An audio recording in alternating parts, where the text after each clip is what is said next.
Hey, y'all, we're back. We are Trump streaming tonight. It's been a while. We haven't had a Art of the Deal stream since before the election. So I guess I'll say something about that. Donald Trump has won and will be the 47th president of the United States of America.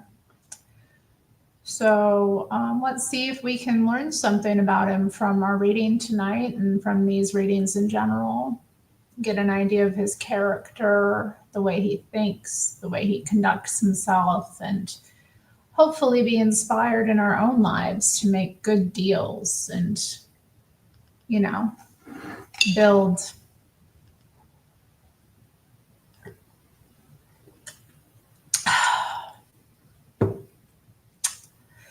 Okay. So let me get adjusted here. I'm in my wheelie daily today, so a little bit different setup. I've been organizing in my apartment today, and I got my new internet set up as well. So things are just a little bit all over the place. This desk is a bit of a mess, but it's going to be good very soon. I'm excited about it. Filming is going to be a lot easier. Streaming is going to be a lot easier because of the changes I've made. So something to look forward to, right? Well, here, let me get started while we're here. So we were in the middle of chapter 8, which is about building the boardwalk in Atlantic City, the casinos and casino hotel businesses he built there, which was pretty interesting. But I've been reading a while and I didn't want to keep going last time. So let's see how far we get tonight. Feel free to leave your comments in the chat, what you think about what we're reading or what it's bringing up for you or any other interesting little tidbits or insights you have.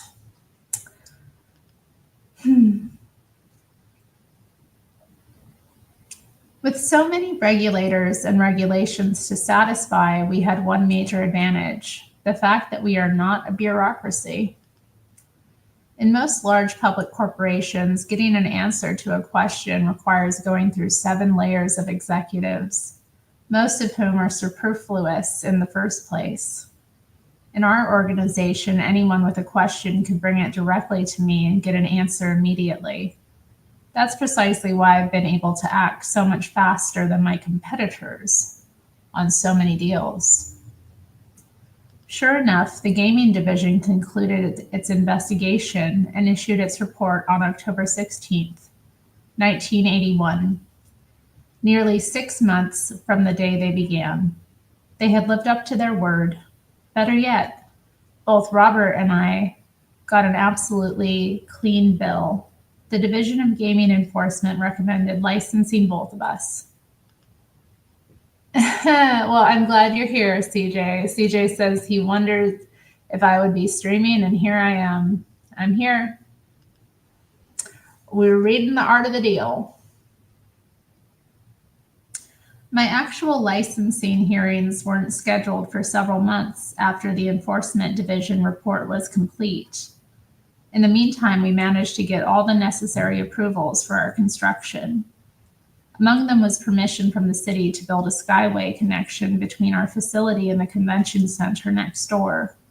One consequence was that we could build part of our facility over the road and thus end up with one of the biggest hotels in town on one of the smaller sites. Unlike the owners of many of the boardwalk hotels, we oriented our rooms and restaurants to the ocean.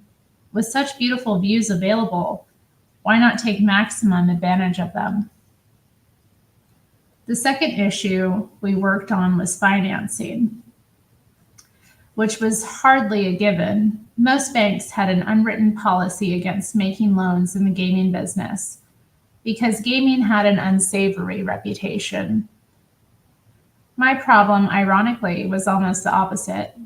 Our reputation among banks was very good, but when it came to the gaming business, we had no track record at all. My solution was to try using that to our advantage. Better to lend to a reputable company with a clean slate, I'd say, than to an experienced gaming operator with a questionable reputation. Also, I said because we were proven developers and builders, we were in a far better position than most casino companies were to assure any lender that we'd come in on time and on budget. Manufacturers Hanover, which had helped finance the Grand Hyatt, was among the banks that had a vague policy against making loans in the gaming business. Nonetheless, they agreed to provide me with funding because of our successful relationship in building the Hyatt. I wasn't thrilled about the terms they were offering us, but it was hard for me to complain. I was lucky to get financing at all.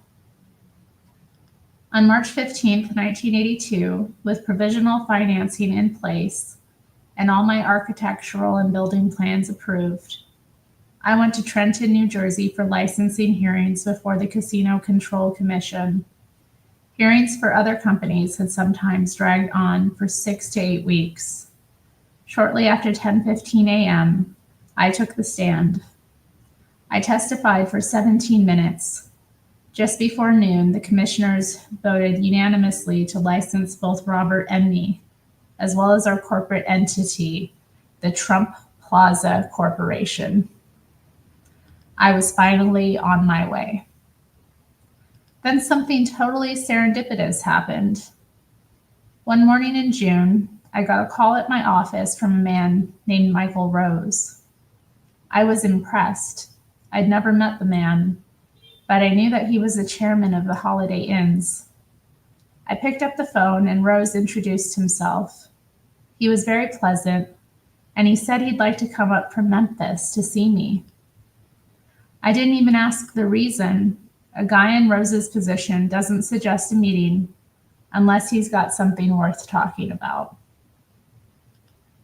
Also, I was fairly sure I knew his agenda.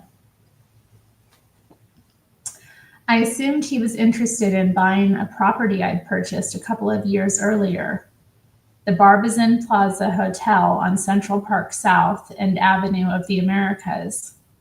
I knew Holiday Inns had been looking for a prestigious location in New York City, and I'd let the word out in the real estate community that I might consider selling the Barbizon for the right price, excuse me. A week later, Mike Rose came up to see me. Robert and Harvey Freeman joined us. Rose was an impressive-looking guy, tall, well-dressed, and very much a gentleman. I like him too. I launched right into a pitch about what a great piece of property the Barbizon was. An incredible location, a piece of the rock, nothing like it. How smart he was to come and see me about it. While I really didn't want to sell it, I said perhaps I could be convinced in this case. For 10 minutes, I just ranted and raved while Mike Rose, the chairman of Holiday Inns, sat and listened very politely without saying anything. Finally, looking a little embarrassed, he said to me, "I don't think you understand, Donald. I'm not interested in the Barbizon Plaza. I'm interested in being your partner in Atlantic City. That's what I'm here to talk about." I like to pride myself on rolling with the punches.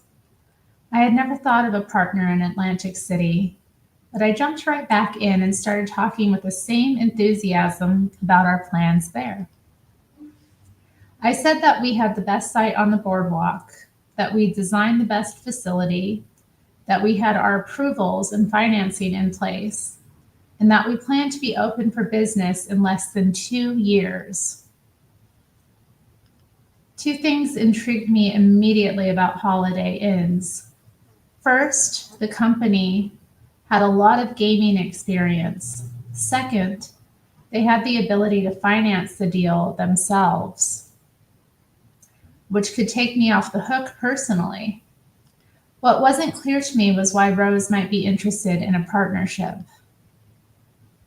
Holiday already owned one successful casino in Atlantic City, Harrah's at the Marina. I knew they were interested in a boardwalk casino, but they had already bought a very costly boardwalk site, and I just assumed that's where they'd build. Nonetheless, I decided to play a little coy. Isn't it funny to think of Donald Trump playing something a bit coy? There's a fly in here buzzing about. Oh, evil little thing. We got 7 viewers. Have you hit the like button? Have you commented? Say hi.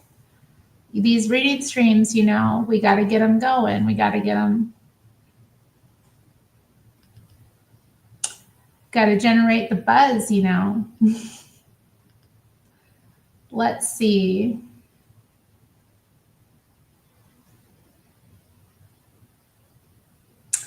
After all, he'd come to see me. Listen, Mike, I said, I have my financing, I have my license, and I have my approvals. Frankly, I don't need a partner. But what is it exactly that you have in mind? Rose explained that he was interested in my site by virtue of its location, but more important because of my reputation as a builder who came in on time and on budget. Like most other casino operators, Holiday had experienced I am reading off today. Hello, Doubting Thomas. Doubting Thomas is here. Good to see you. Maina is here. Also good to see you, Maina. I was thinking I hadn't seen you in a while earlier today. So good to see you. And John Frederick's here. Dang, he's chefing. Are you cooking up some of those fish you caught the other day? Doubting Thomas says he'll be back later, or he's getting a Brazilian butt lift. We will see. We will see which it is. This fly is bugging me. It keeps landing on my camera. Go away, you thing. Ugh, I hate when they get in here and then they just buzz about. Well, anyway.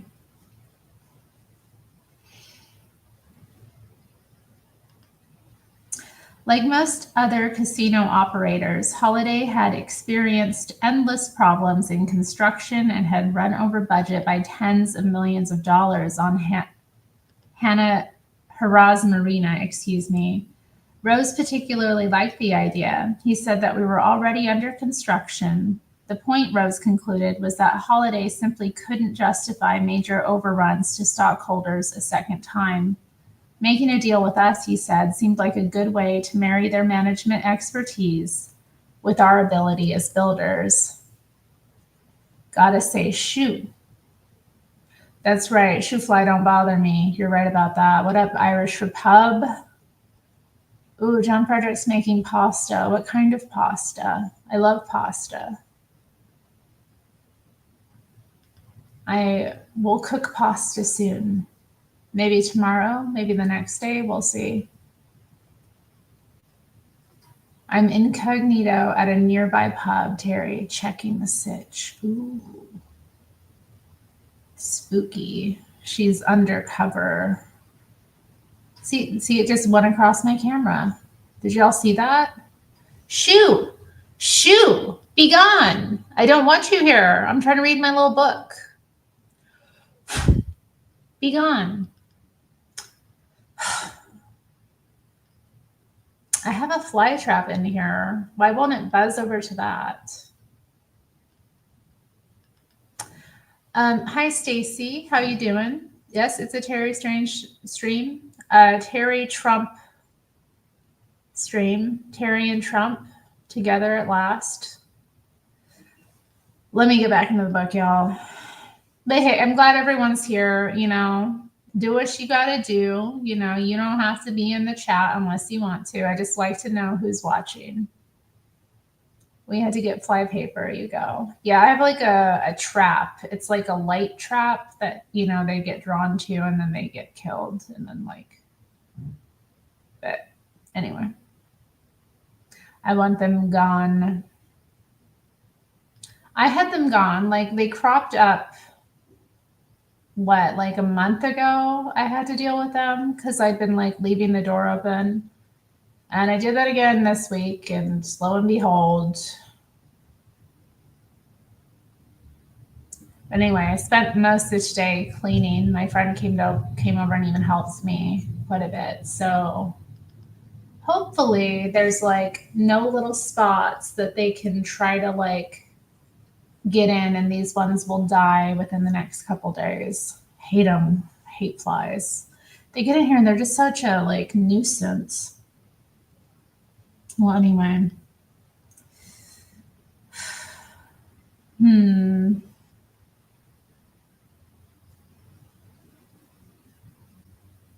Rose had a specific deal in mind. We'd build the hotel, they'd manage it, and we'd split the profits 50-50.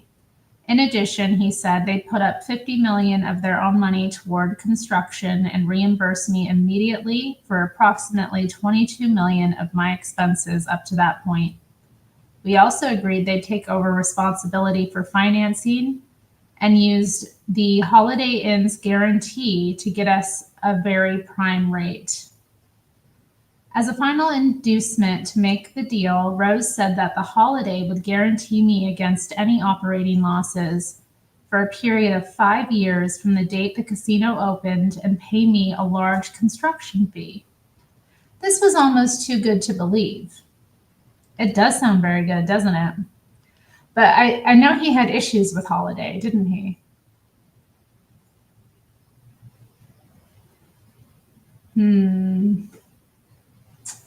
You want up here, baby?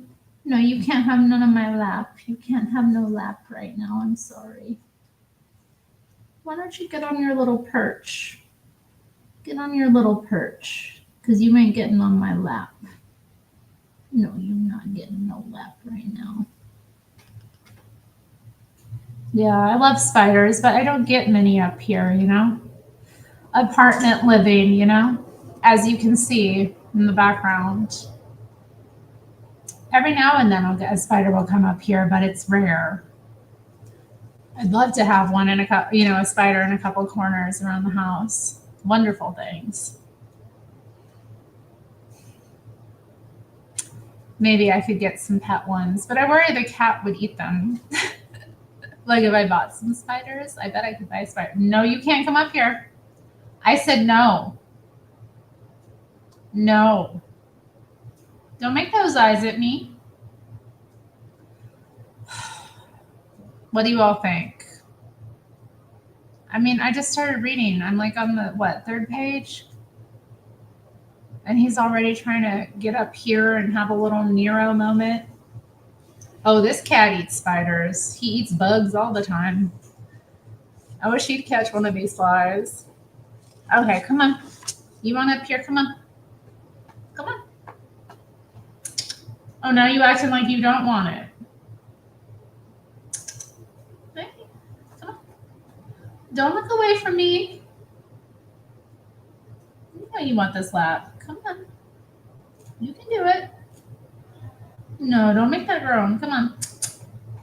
Come on, baby. Come on. Come on. Come on. You got this. Come on. Yes. Wow, he's so good at that. Look at him. Let's get you on camera a bit better, babe. You on camera? Here we go. The cutie. Oh, the cutie. It's a cutie. Oh, he wants to get down and lay down.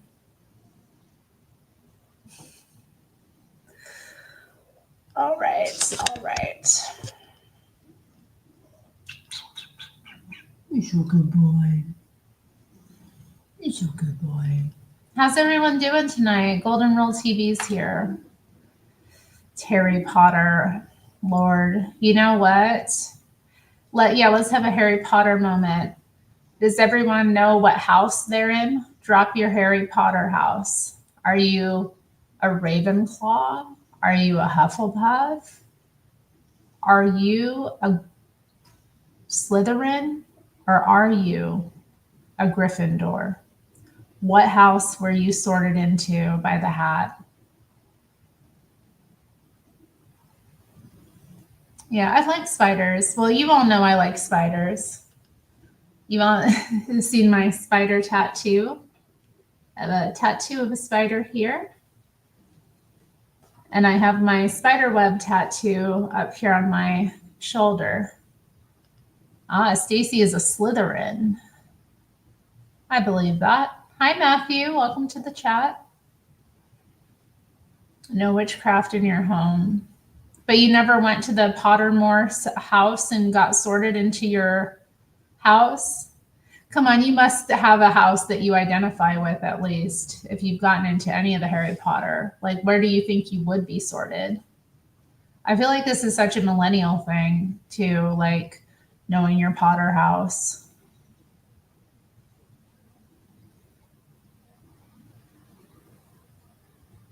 I wasn't sorted into the chaff. Oh, hush, Matthew.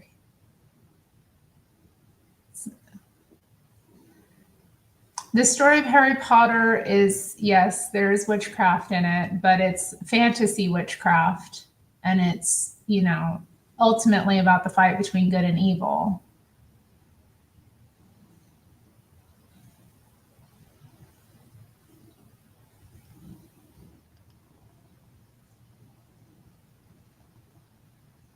It's highly satanic and evil. Oh, Lord, Matthew. Harry Potter? How could it be highly satanic and evil if what's her name? J.K. Rowling is so based? I mean, is she based? Press 1 if she's based. Press 2 if you're not sure if she's based. You love me anyway, Terry. Man, I got some people in my chat that just don't have a Potter house. Jeez. Well, Stacy and I are both Slytherin. That's cool. I was also sorted into Slytherin. I was not surprised in the slightest. It made sense.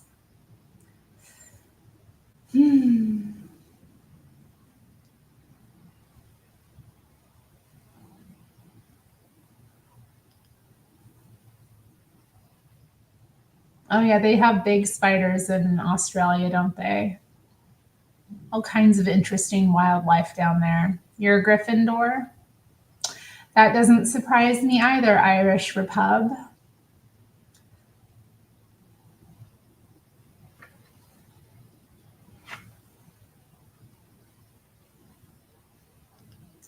I'm looking cute. Thank you. I had a cute day. Like I said, my friend came over. She helped me do some stuff. We set up, I had a couple of shelving unit type things to set up. And so we hung out and did those and listened to music. And we got my new modem set up. So the internet should be even better than before. And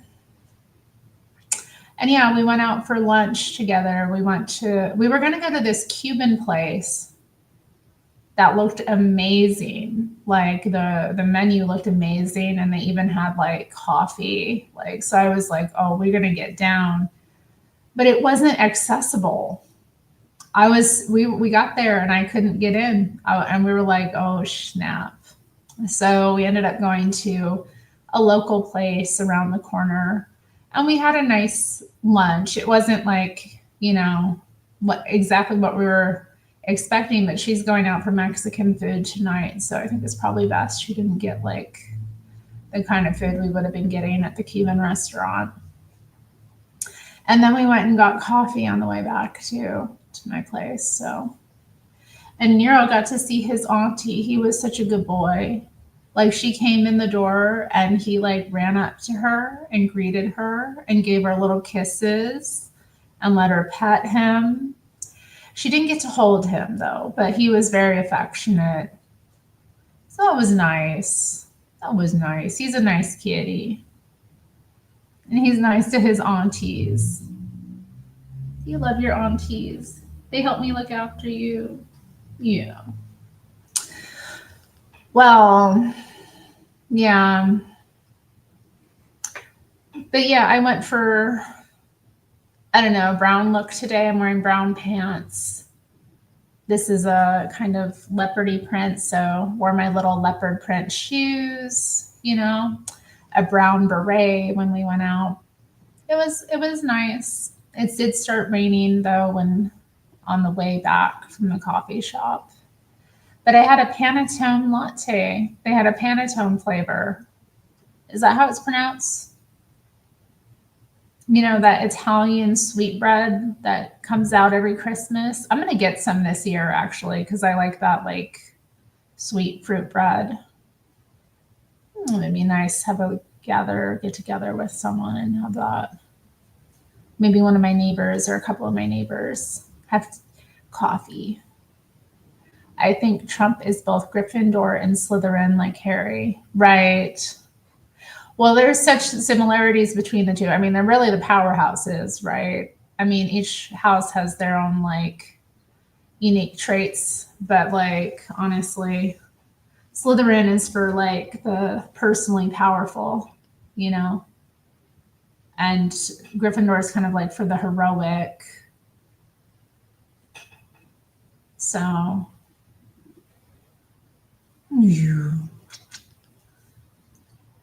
but both, are very, a lot of the similar traits between the two.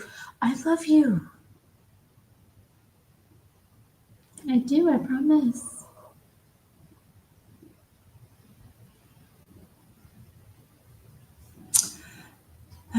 The barman is eyeing me. Well, you are spying, Maina. I bet you look all suspicious. You're wearing a disguise, aren't you? You've only seen one of the Potter movies? You gotta watch them all. You gotta watch them all.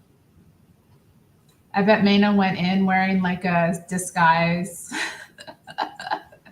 She's wearing like a wig and like some funny glasses.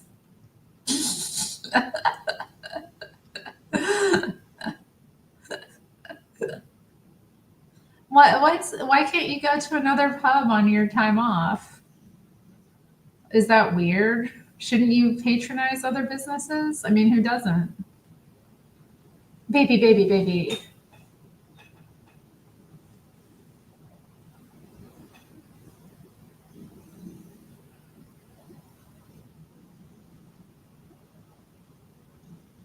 You, my little Gryffindor. Look at you, looking like a griffin right now.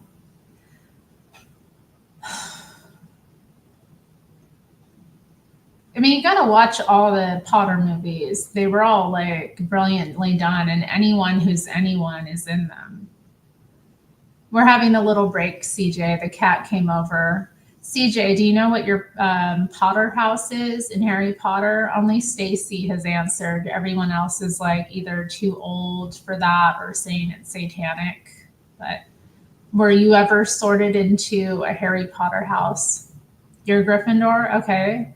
Wait, no, shout out to Irish Pub. He's also a Gryffindor in the chat. Excuse me. I forgot. He did answer. So we got 2 Gryffindors and 2 Slytherin. Right on. Maina's definitely a Slytherin. If I were the Potter hat, where would I put Golden Rule TV? Probably Ravenclaw. Odin is a Ravenclaw. Is this wrong? Is this like satanic? I always felt like Harry Potter, like the witchcraft in it was like mystical and otherworldly. I didn't feel it was, I don't know, maybe a bit. Maybe it is a bit problematic. I don't know. I don't know, but I also feel like the story's about the struggle between good and evil, and there's a lot of good things in it. I don't know.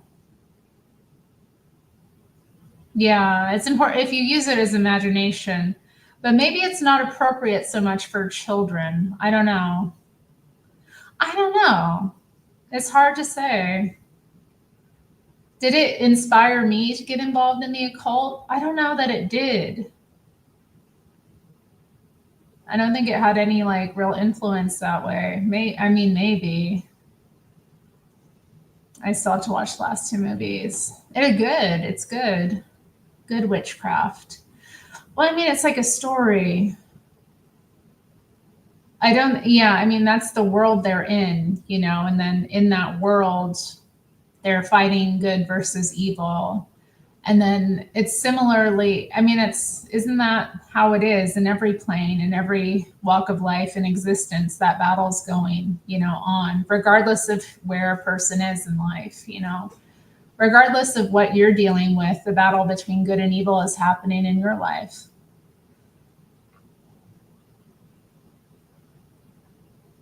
Yeah. I mean, I was a bit older when the books came out. I feel like if I'd been maybe a bit younger, I would have gotten into the Harry Potter thing. Um, but I wasn't like one of those, kids who were like anticipating it coming out. And I already was a reader at that point, like pretty strong. So it wasn't something that was going to interest me. I'd moved on. I was more into like reading biographies at that time in my life. I think as long as you have a Christian groundwork, then it's fine, God willing. I think too, and yeah, maybe with kids, just explaining to them that it's fantasy, and that, kind of, yeah, giving them that guidance. Like,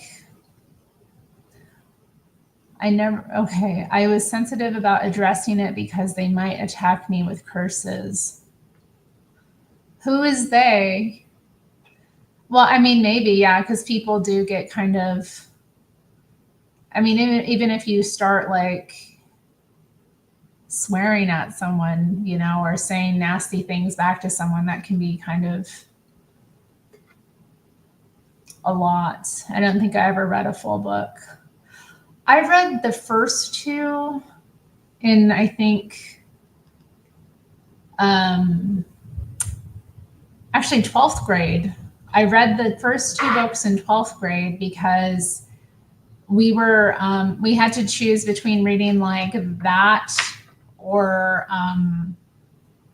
two books from the Chronicles of Narnia, and I'd already read those books, but I hadn't read Harry Potter. So I chose to get into that.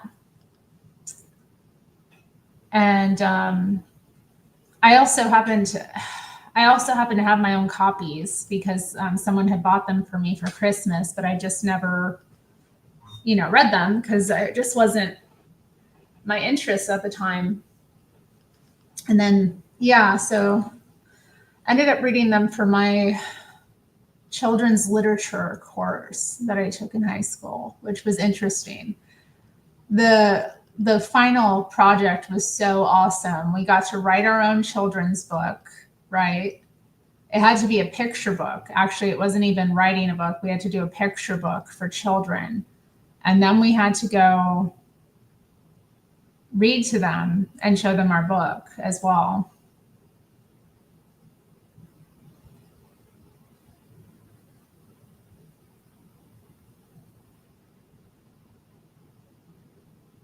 So it was a cool class. It was like one of those electives that I just took because, I'd had all my credits at that point and I just had to like get through it. So I took my senior year was fun. I just took a lot of like credits for things. I mean, that could have went to English, I suppose, because it was an English credit technically, but I just took it for fun. And it ended up being a great class because, going to see the kids. We actually went to my elementary school that I went to read to the kids. So I ran into my third grade teacher while I was there, which was nice.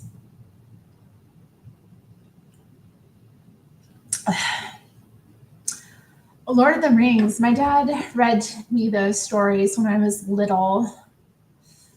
Oof. Yeah, I like that too. He's obviously Christian.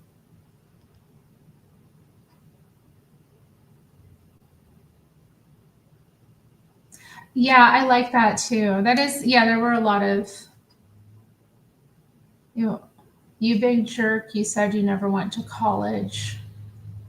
What are you talking about? Me? I don't think I ever talked with you about my education. Have I talked with you about my education?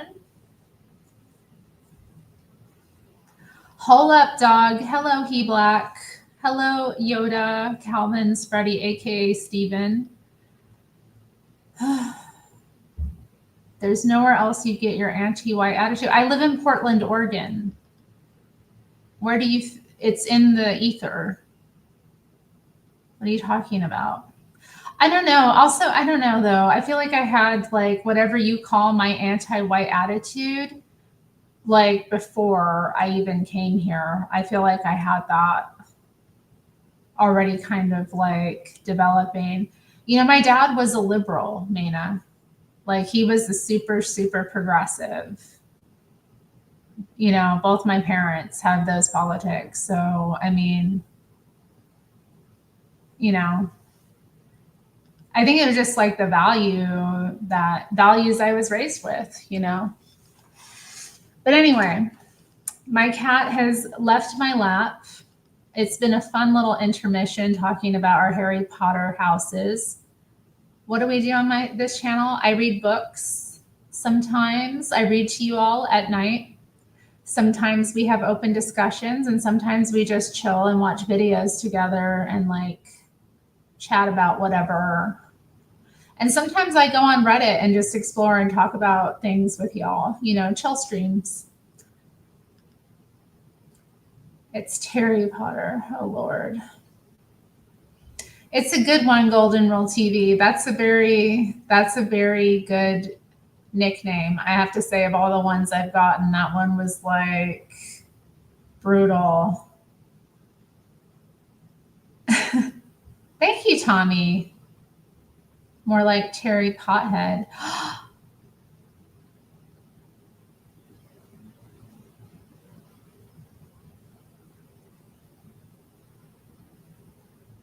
Terry, what happened when a witch trying to do a spell, but they write a name with a typo? It's okay. Satan knows what they're, you know, asking for.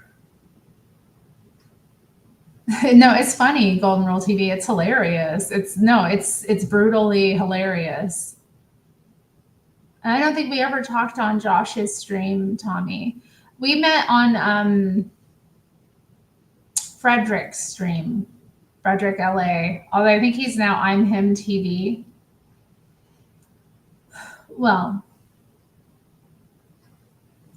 let's get back into Trump, shall we? Are y'all ready to get back into some Trump? I am. Enough of this conversation.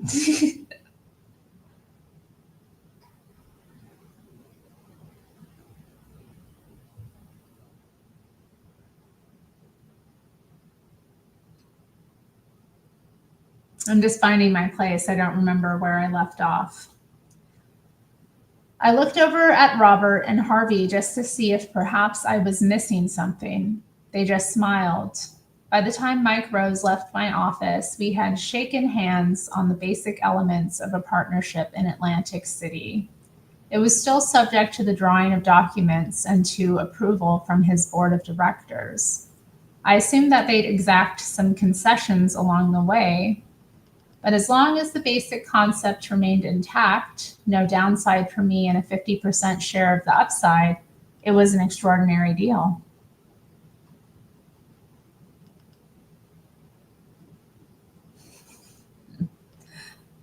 Better yet, I still believed I was about to enter into a partnership with a quality company run by a highly competent casino and hotel operators. After all, I thought, what the hell did I know about running a huge casino hotel anyway? Once we'd finished our negotiations, the final step was approval of the deal by Holliday's board of directors. In many situations, board approval of management initiatives is merely a formality. In this case, I worried that Rose might use his board to help him get out of the deal, or at least force changes in it.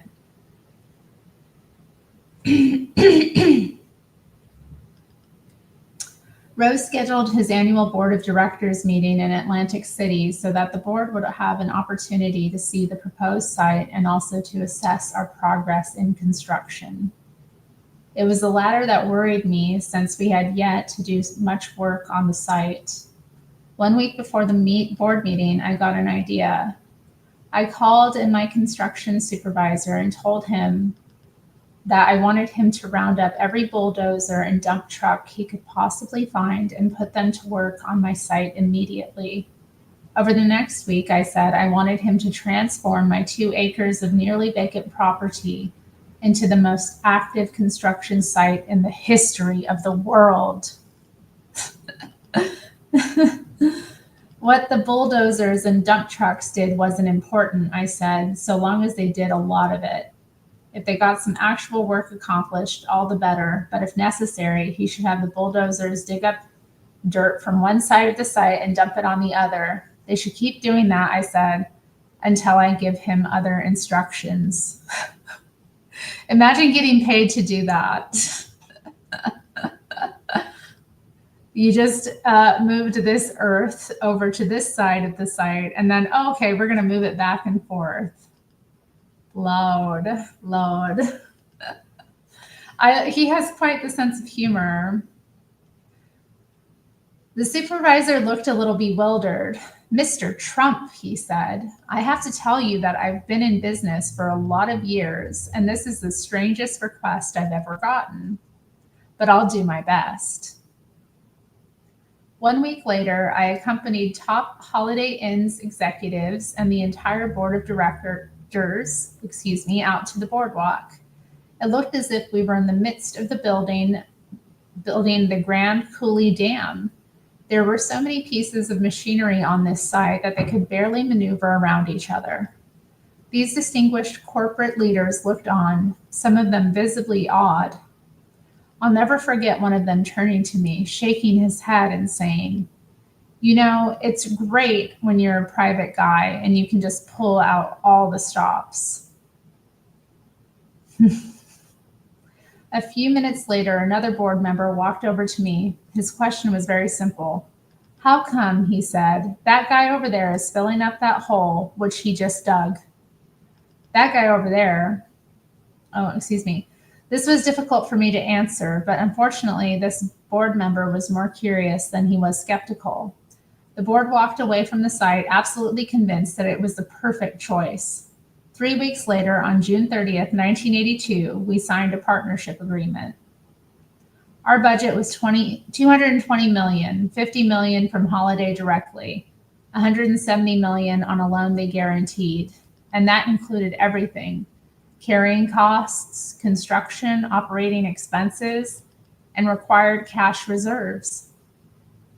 We projected completion in May 1984, but I was confident we could finish ahead of schedule and even under budget, based on how carefully we'd done our planning.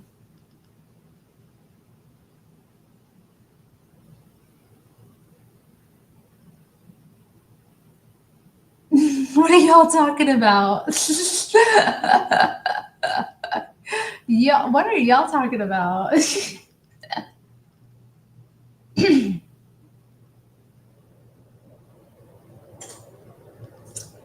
One way we stood to save money was from something known as value engineering. Say, for example, that your architect shows you a certain door he wants to use, which has 4 hinges on it. Before you approve the door, you have your engineer look at it, and perhaps he says, look, you only need 2 hinges to hang that door, or 3 if you want to do a really good job. So you eliminate one $10 hinge, and you multiply that times 2,000 doors, and the saving on that one tiny item comes to $20,000. Another good example was the installation of the cooling towers for our air conditioning system. Originally, our architects placed them on the roof of the hotel tower. Through value engineering, we determined that we'd save a lot of money by installing them on a lower section of the roof, just 7 floors up, because that roof could be poured much sooner. In turn, we'd be able to start all the piping and electrical work for the air conditioning 6 months earlier. The second way we saved money was by producing very complete plans so that contractors could bid on every aspect of the job.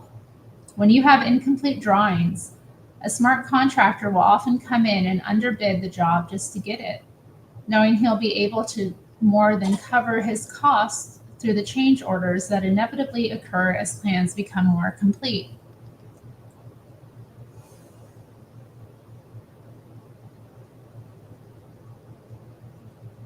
Oh my, Tommy, you're being very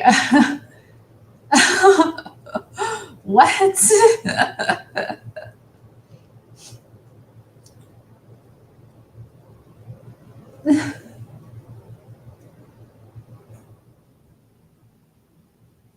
Okay, let's see.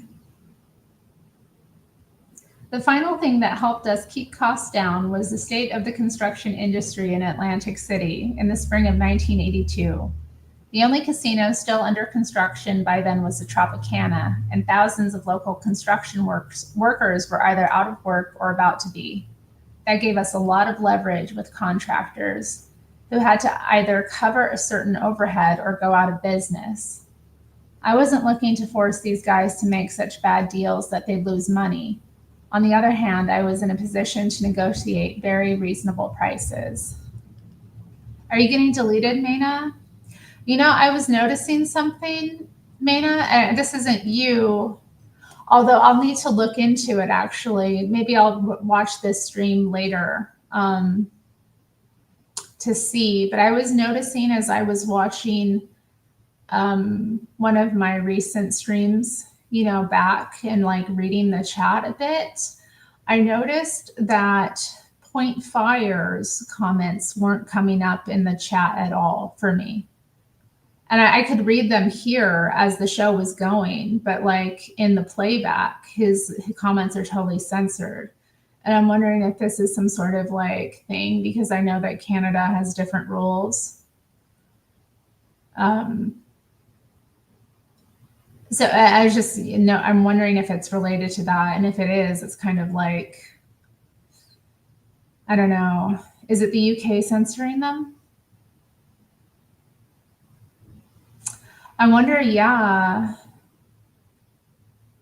I mean, I feel like my UK watchers, they either watch on catch up or they will like catch them on the weekends because, they're ahead. So usually when I do these night streams, they're not on. But yeah, I'll try to go early this weekend and,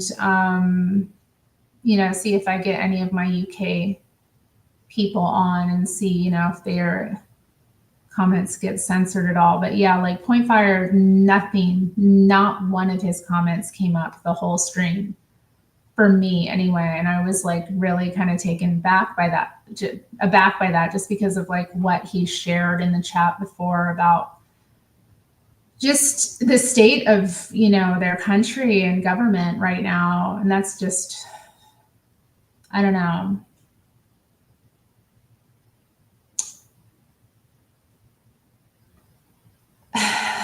Bothering me. Ron is talking about his physique in the chat, his physique and his style. My goodness.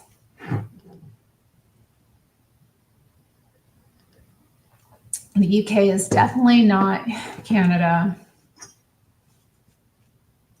But I did know, yeah, I did hear that the censorship in the UK is pretty off the charts as well, though.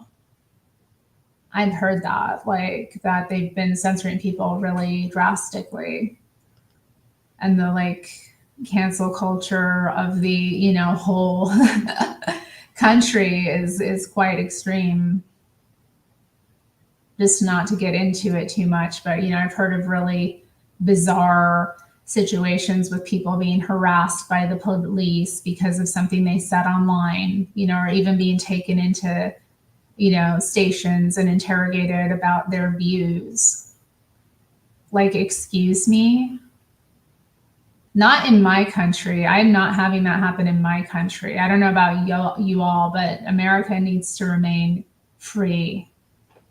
I don't like that nonsense. Unless you're like literally, if you're like really threatening someone, but if you're having an ideological difference of opinion, like that's absurd. That is absurd. Like, come on. And all these like resources, police resources going to that kind of thing as opposed to actual crime. Amazing. Amazing. Hi, Tiger Jones 4. Gonna be awesome. Elon will probably take over YouTube, says Stacy. It's only a matter of time. That would be interesting, wouldn't it? I wonder how YouTube would change. Tommy's leaving. Well, have a good night. Take care. Liberty or death, says Irish Repub 84. Like, for real. I don't want that happening here. No, it's not okay. Like, I mean, some people have been. I mean, there's lots that goes on in this country that, I don't want to get into, but there are a number of people who've been, treated unfairly just because of thought crime in this country as well. But, I don't want to see a situation like this where, average people having a difference of opinion and being brought in to be interrogated about their opinions. It's really ridiculous. What kind of, like,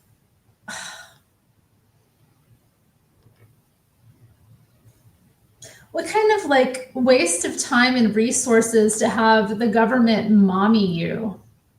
You know what I mean? It's some real nonsense. Argalina says that Elon will become a trillionaire. Well, that would be interesting, wouldn't it? It would be very interesting. Let's see. Let's see what happens. Let's see what he's going to do.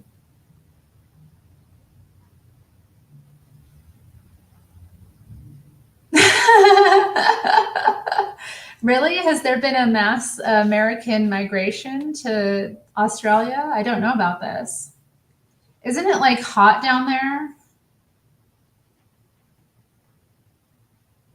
Like over there, wherever y'all are? But you know what I mean? Yeah, just like Australia. But I guess there's a lot of like land. Tesla stock exploded yesterday, and I was foolish and did not purchase some when I had the opportunity. Oh well, next time we will not make that mistake.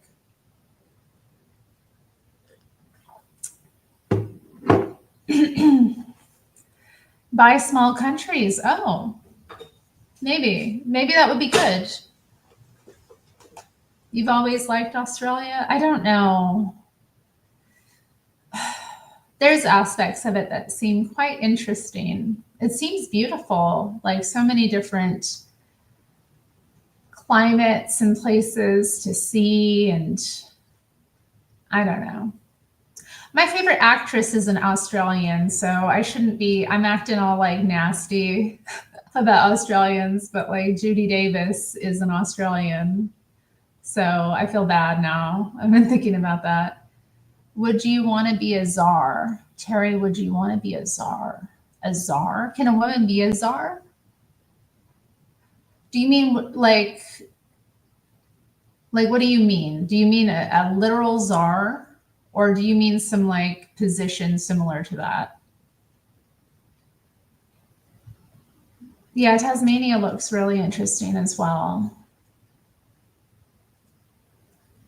Oh, Mina says that Australia is far better than America per capita. It sounds like a racist remark. So I'm gonna just brush that off. Like any kind of czar, like a border czar. Yeah, I could be a czar, any kind of czar. Like, no, I don't think I would like to be a czar. No. I think I would like to be in a position of like quiet power, the power behind the power. You know what I mean? That's where I belong. I don't belong in the spotlight like that. I need to be like behind the scenes, like making it happen. But we need somebody else in that head position. I don't have it. Although, you know what? I do often get pushed kind of to that role, maybe a bit in life. I think just because I'm like the way I look and speak,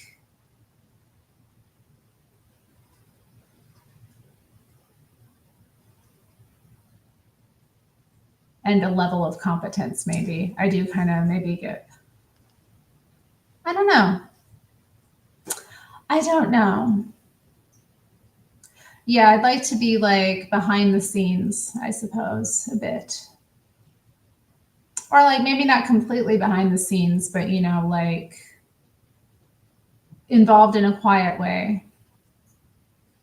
I could be a ramp czar, a ramp czar. Oh,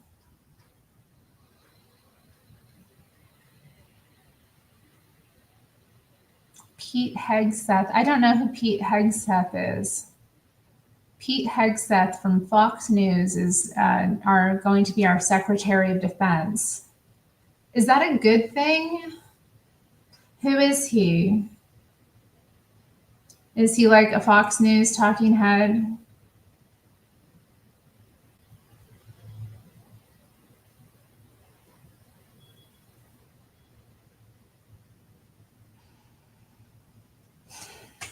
Okay, I need to get back into the book. It's fun talking to you guys, but let's get back into the book. Do some more reading. Okay. I got the building finished right on schedule for a May 14th opening. That meant we'd be able to take advantage of the Memorial Day weekend, traditionally the three biggest days of the year for the casino business in Atlantic City. I also came in slightly under the original budget at $218 million. It represented the first casino hotel in Atlantic City ever built on time and on budget. The first, okay, casino hotel in Atlantic City ever built on time and on budget. That's an accomplishment. I think that's one thing I love about this. I love that he has a real practical mindset and eye for like how to do things the right way. You know what I mean? Like being on time and on budget, simple, even saving money. Like,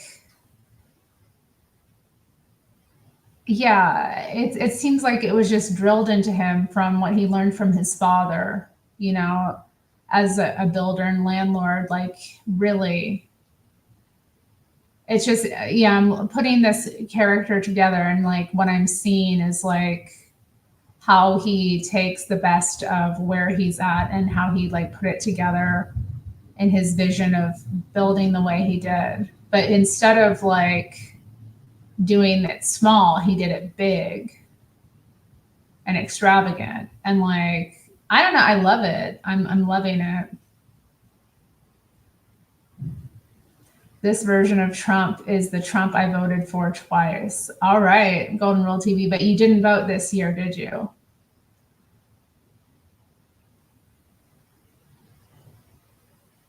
Ron Paul is a goat. Ron Paul does not have it. Okay, guys, let it rest.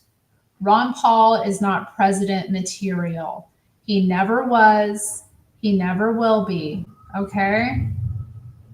He doesn't have it. I know you like him. I like him too. He has a lot of great qualities, for real. But he is not president material. Let it go.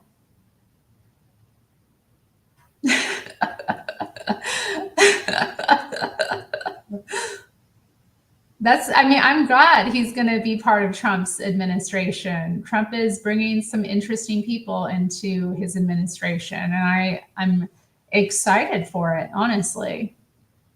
Like, really. Ron Paul is good at ending the Fed, though. I wish him well, you know?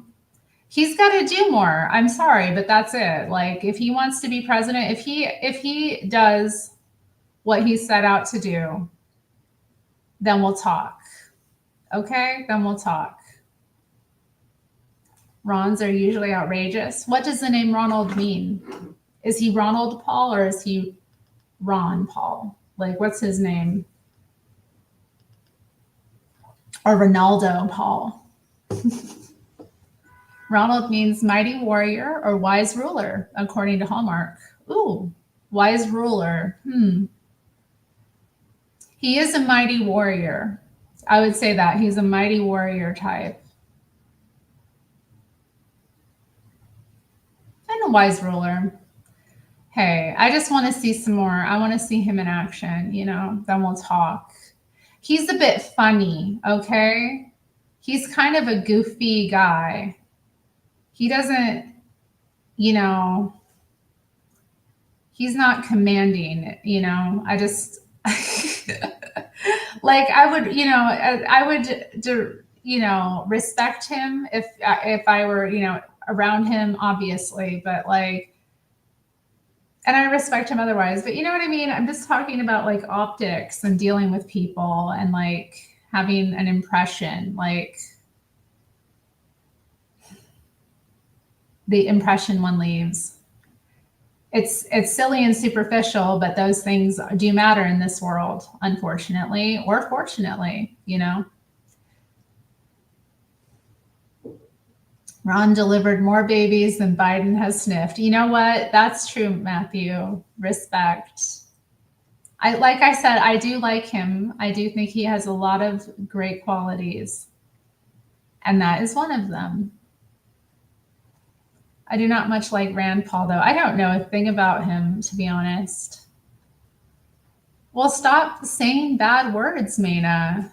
I guess Maina is complaining. What are you saying? I guess you can't. Can you like refer to what you're saying, maybe? So I can understand what's getting deleted?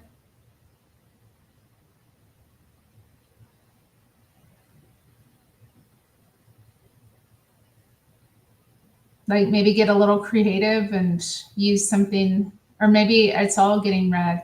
You know what, Maina? I bet the government is literally studying you to come up with like a method of determining what is like, censorable speech. I bet you're like a case study. Oh, I know.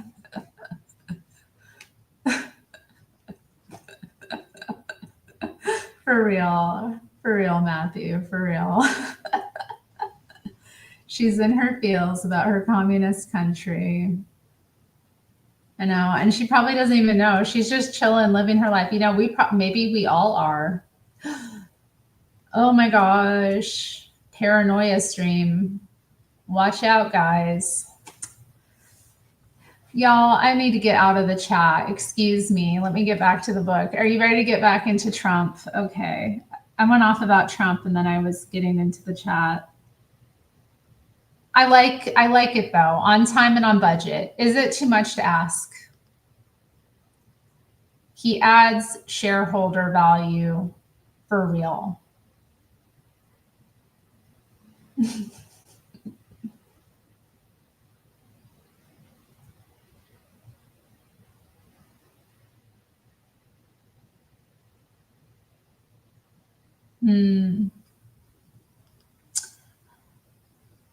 On May 14th, the casino opened to a public response that exceeded my wildest expectations.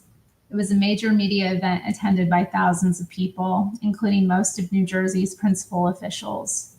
The Governor Thomas Keene was the main speaker, and he was extremely generous in praising what we had accomplished.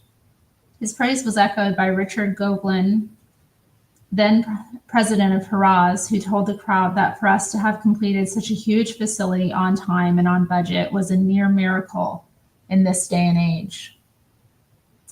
The moment we opened the doors, thousands of people poured in. Everyone was hungry to check out the newest game in town. In a matter of minutes, they were lined up 3 and 4 deep at the tables and the slot machines. It is public knowledge, of course, that Holiday Inns and I had many disagreements. He says many, many disagreements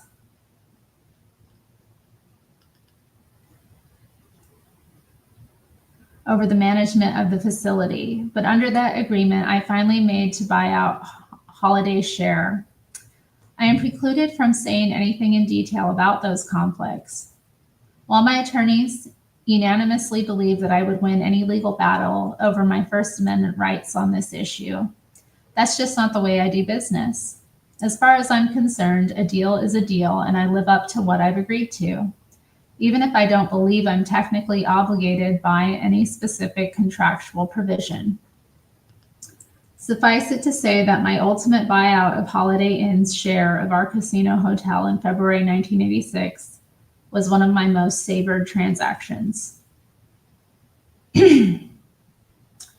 One reason that I particularly liked owning the facility myself rather than with any partner has to do with the value of depreciation. Depreciation is the percentage of the total value of a building that an owner is permitted to deduct each year from his taxable earnings. The rationale is that money spent to maintain a building to offset its normal wear and tear shouldn't be taxable. This is interesting because my understanding of depreciation comes from insurance. So depreciation can be applied to taxes. It's very interesting.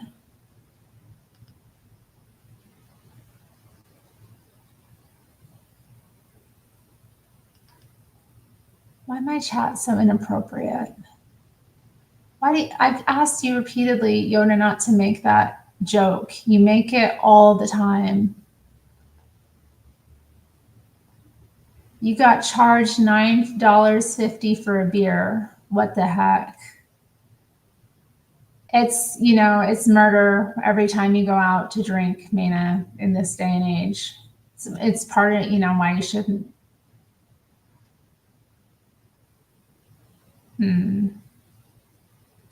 $9.50 for a beer. How many beers did you get? Were they all put together?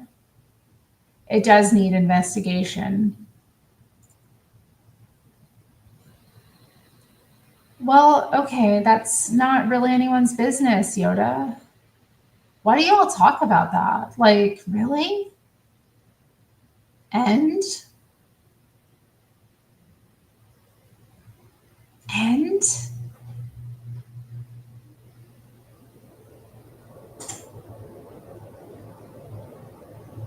I'm sure your first time was, you were perfect too, Yoda. Whatever, dude.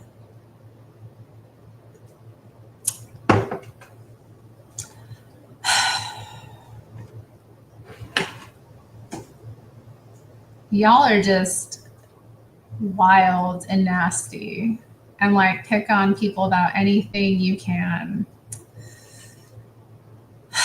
I mean, it's fair, I guess.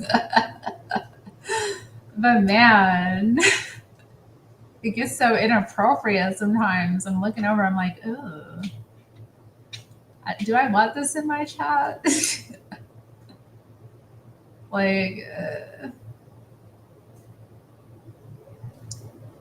She's by herself till she gets picked up at 3. So you're hanging out with us? Is there no one in the bar to like chat with?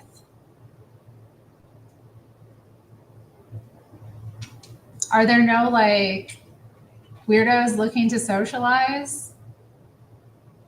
Or are they all on their phones? Yeah, well you trigger me too, Yoda. Dang.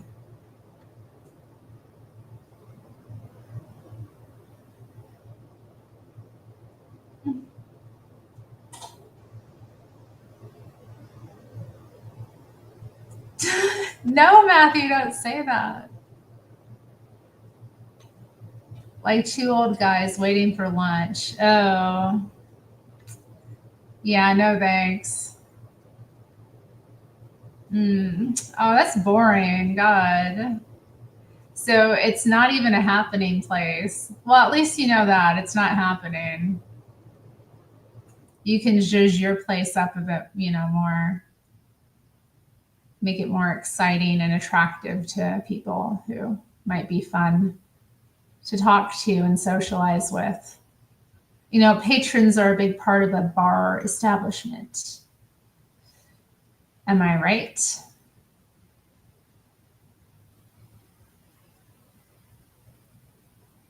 Well, anyway.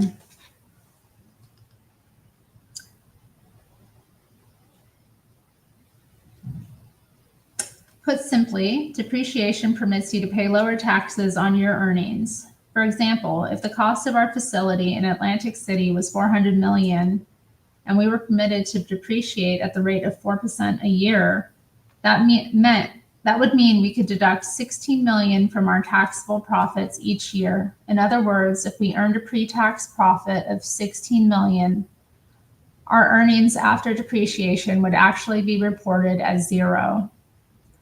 Most shareholders and Wall Street types only look at the bottom line, which shows a profit reduced by depreciation. As a result, corporate managers don't like depreciation much. It only makes them appear less successful.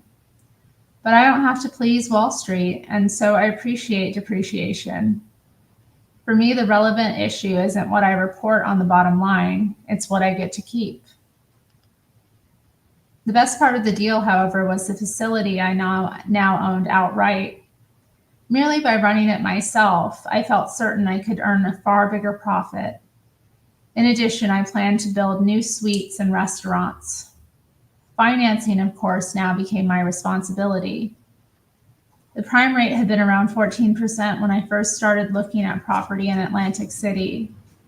By mid-1986, it had dropped to 9%. My problem with bank financing, even at these lower rates, was that I'd still be required to put myself personally on the line for the money. I didn't find that appealing.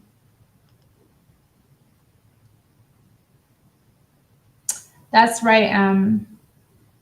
Oh yeah, he's sleeping behind me. Yeah, he's in his little spot. His auntie was saying she may have a cat tree for him.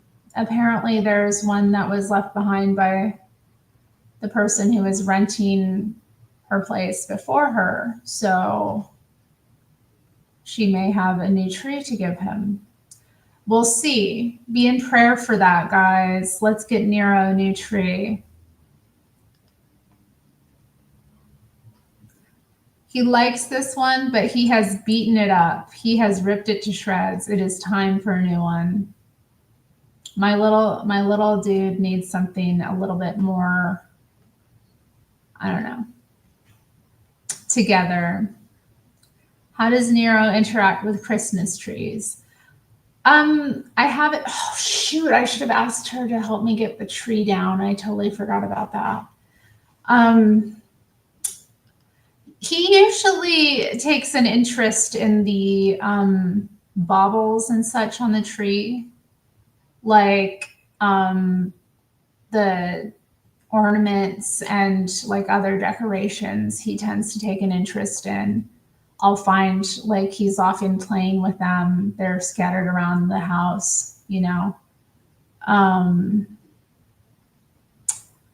does knock them over because I've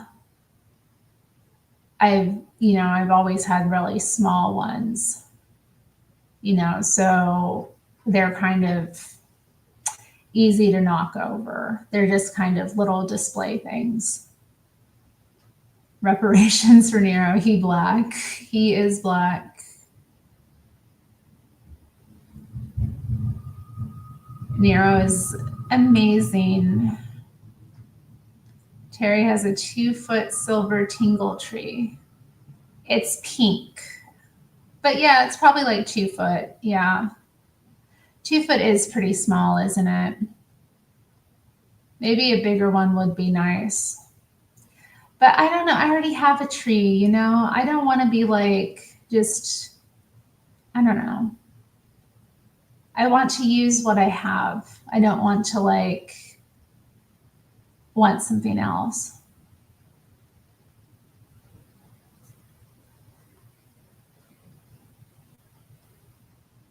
I've been moving my stuff around too. I've got the trolls in the corner here. You can't see them because I'm in my device tonight. Um, when I'm back with my office chair, you'll see. Yeah, a big one is nice. There is something about a big one, but a big one is more work. And I'm a dainty little thing with only so much time and energy. So I have to compromise and get the little one, which my cat knocks over sometimes.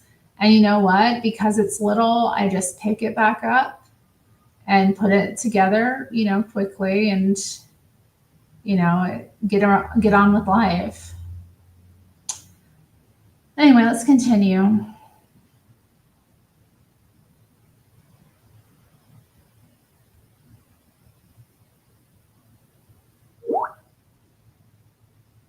Oh, I got a message from Skype.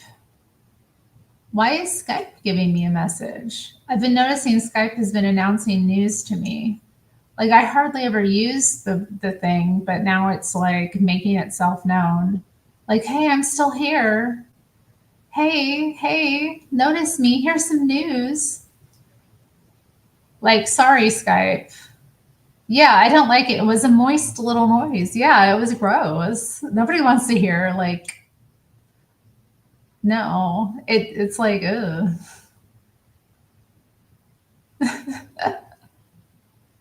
I only celebrate Thanksgiving and Easter. Christmas was created by Coca-Cola to sell more Coke. Oh God, what a buzzkill, Golden Rule TV. Do I decorate it in traditional Christmas colors? No. No, it's pink. It's a fake pink tree. It's pink. It's not traditional. It'll be nice to see what Melania does with the White House, won't it? Yeah, thinking about that. I liked some of her Christmas decorations over the years. The way she decorated the White House was pretty fabulous. I thought. I don't know what y'all thought. You know, he's laughing. Is he laughing about my pink tree or something else? Well, anyway, let me get on with it.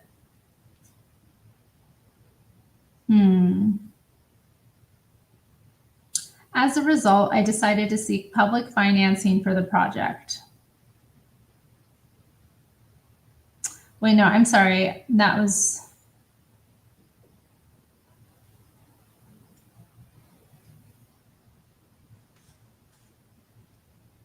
I think I remember. Yeah, I lost my spot, but now I know where I am. In addition, I plan to build new suites and restaurants. Financing, of course, now became my responsibility. The prime rate had been around 14% when I first started looking at property in Atlantic City. By mid 1986, it had dropped to 9%. My problem with bank financing, even at these lower rates, was that I'd still be required to put myself personally on the line for the money. I didn't find that appealing. As a result, I decided to seek public financing for the project through a bond issue.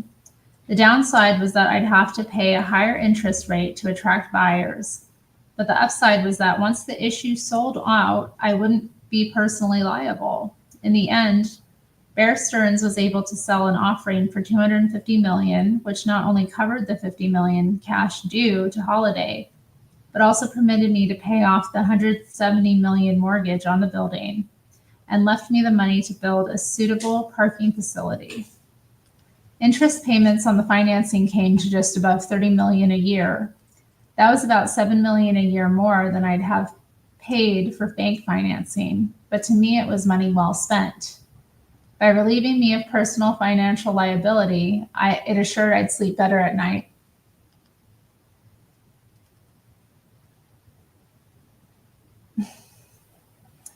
It's a feminist tree? It's a feminine tree, I guess. I don't know if it's feminist. My tree is not meant to be feminist. It's just meant to be a little something festive, something to be pretty and imaginative. and to evoke warm feelings at a cold time of year. What else, you know?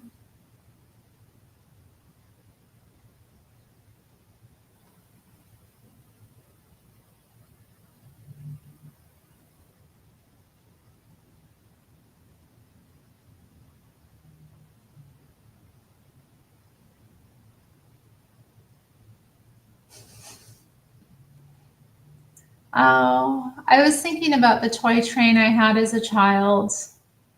It was one of the nicest gifts my dad ever gave me was this train set. It was beautiful.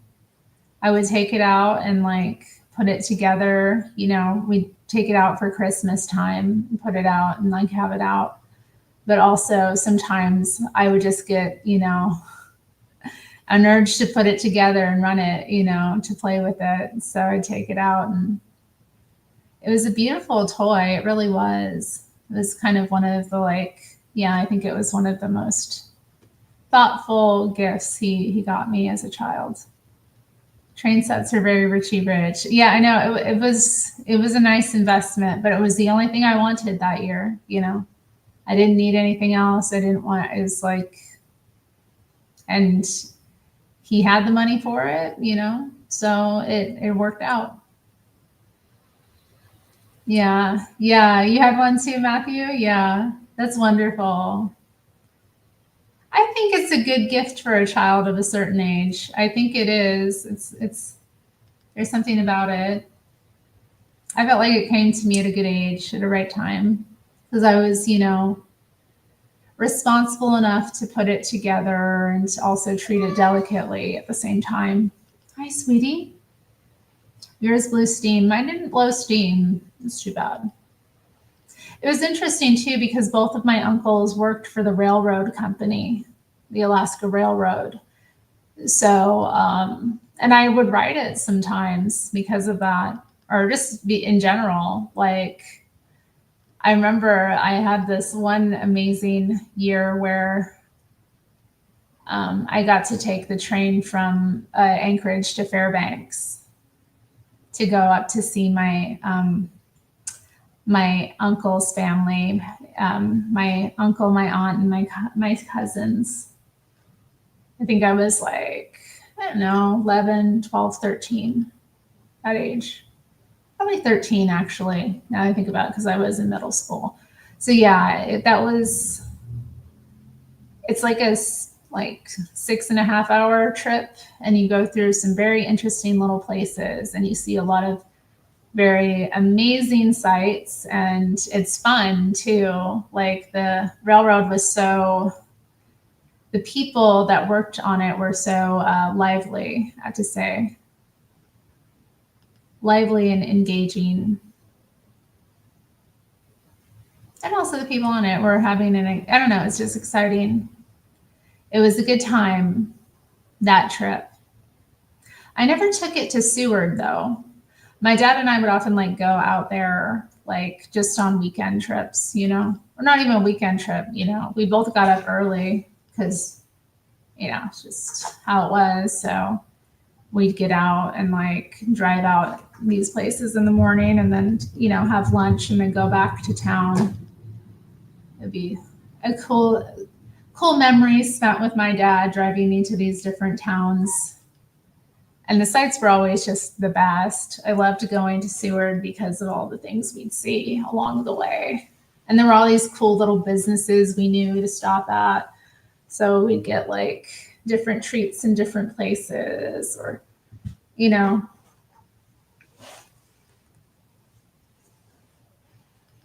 Train travel is the best. I don't know. I haven't been on one in a long time. I don't know if I would enjoy it.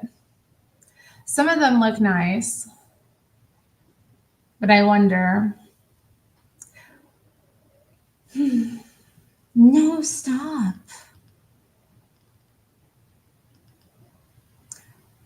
Okay, okay. Let's get back into this. You put them claws away. You put them claws away. You don't take them claws out at me.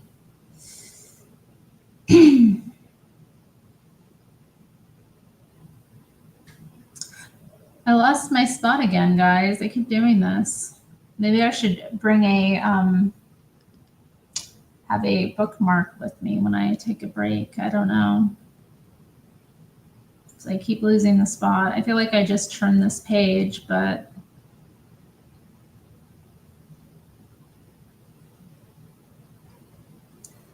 okay. Let me read this again just to be clear. Where was I? Interest payments on the financing came to just above 30 million in a year. That was about 7 million a year more than I'd have paid for bank financing. But to me, it was money well spent. By relieving me of personal financial liability, it assured I'd sleep better at night. During this same period, I hired a new general manager for the facility, which I had renamed Trump Plaza Hotel and Casino. I looked first at my best competitors. At the time, Stephen Hyde was an executive vice president and chief operating officer under Steve Wynn at the Golden Nugget. The Golden Nugget. I know that's Terri. Would you rather marry Eric or Don Jr.? Ugh, that's a really tough question. Uh, why did you have to ask me that?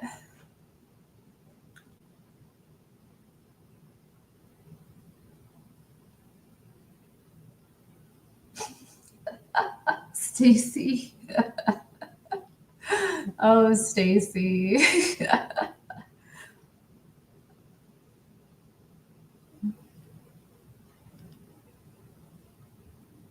Yeah. The name Golden Nugget is just not very good. Golden Nugget. I mean, somebody's like, oh, yeah, let's go to a casino hotel. Oh, yeah, the Golden Nugget. Let's go there. I'd be like,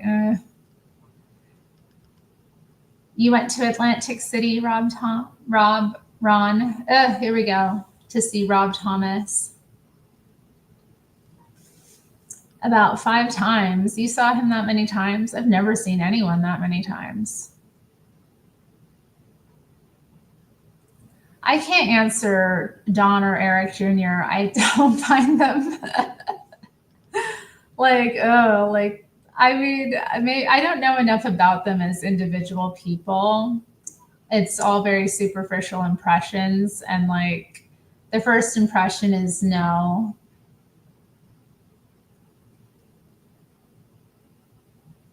The Golden Nugget was old and outdated when I went. Yeah, it has a name that sounds old and outdated. I mean, it sounds like you're going to be like a gold speculator or something. Go out mining or be a sourdough, mining for gold out in the hills. Well, anyways.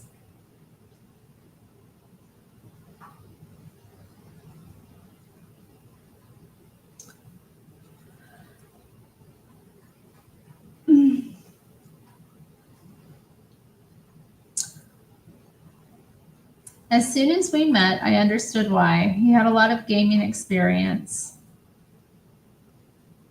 He was a very sharp guy and highly competitive, but most of all, he had a sense of how to manage the bottom line.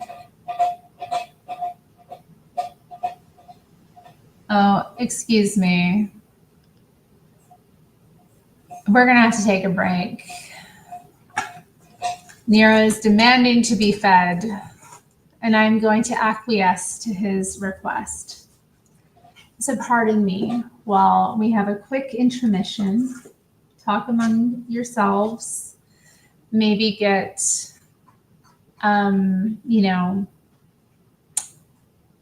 get some water, get a glass of milk,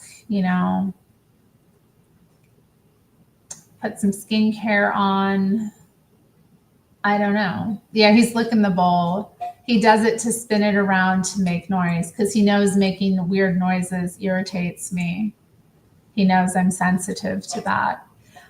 Okay. Well, anyway, it's his time. Well, I'll be back.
All right, guys. Brief intermission there. That had to happen. But he's taken care of. Shout out to Nero's fans in the audience. I know you all love Nero and appreciate his contribution to the streams. So, you know, I'm glad that you get to experience some of his great personality with me. I'm glad that we get to, share that because, yeah, as I was leaving, Ron was mentioning the way the cat has conditioned me and how smart he is. And it's true. He is a very smart guy. He's very just expressive and cool. Like he's just, as far as like a companion in your home, a companion animal, an animal de compagnie, he is something else. Like he's lively and feisty and he communicates. Our schedule was all out of whack today, so he didn't get fed at his normal time, and my friend was, over, so kind of his sleeping schedule was a little bit off. He did try to go and nap, but his nap times got kind of thrown off. And well, anyway, his feeding time, I guess, got put off because the time I usually feed him, he was sleeping. So I didn't realize, though, when he'd come up and was being so affectionate that he was asking for food. Though, just because of the time, I'd forgotten. But anyway, he's made his request, and it has been fulfilled. He has been fed. Shout out to Toucans. That's right. That is right. Shout out to Toucans. He's a cool dude. I'm very blessed to have him.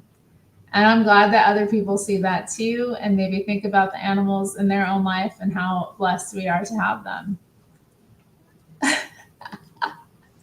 950, Lord. Yeah, I am. I like that about him. He tells me when he needs something, Sometimes, though, he may ask for food, and I'm like, no. We had a stream like that recently where he was doing that, and I was like, no, he has been fed. But he had not been fed, and he asked, and, we made it happen.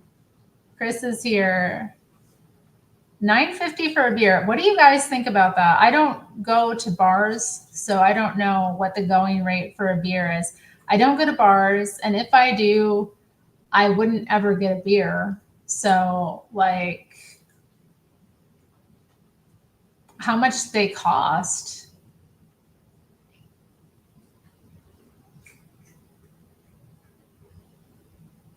Calvin says that it's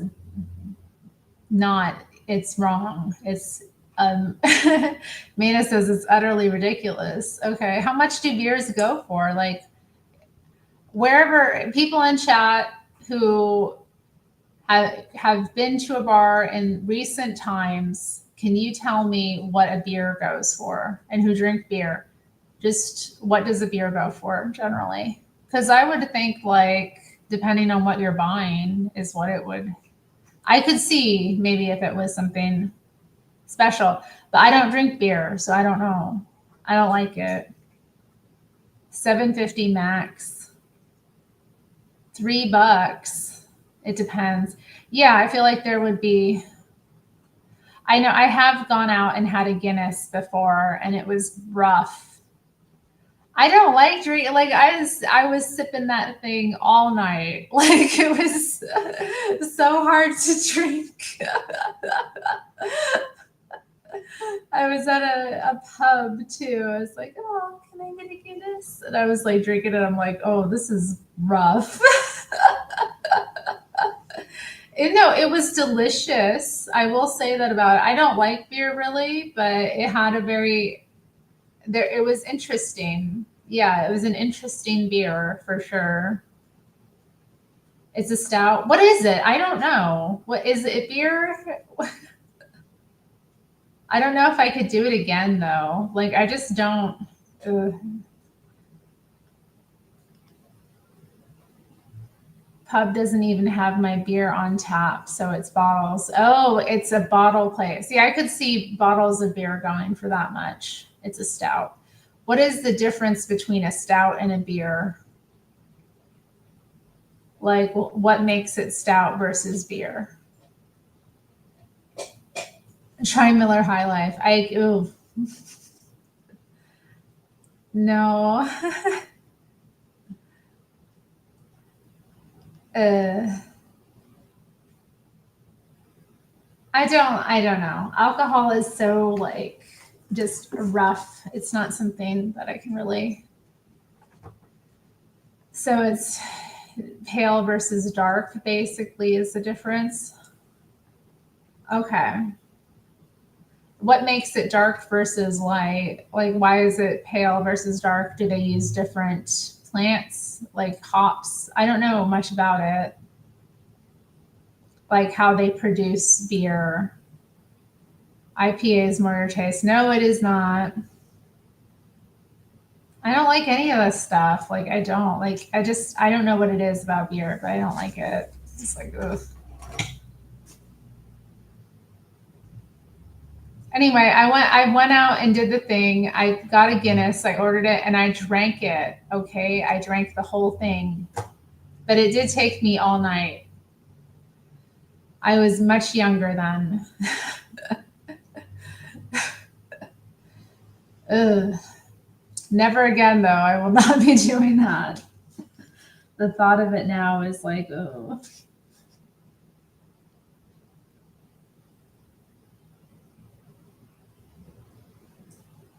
I just want to burp thinking about it, Like it's just so.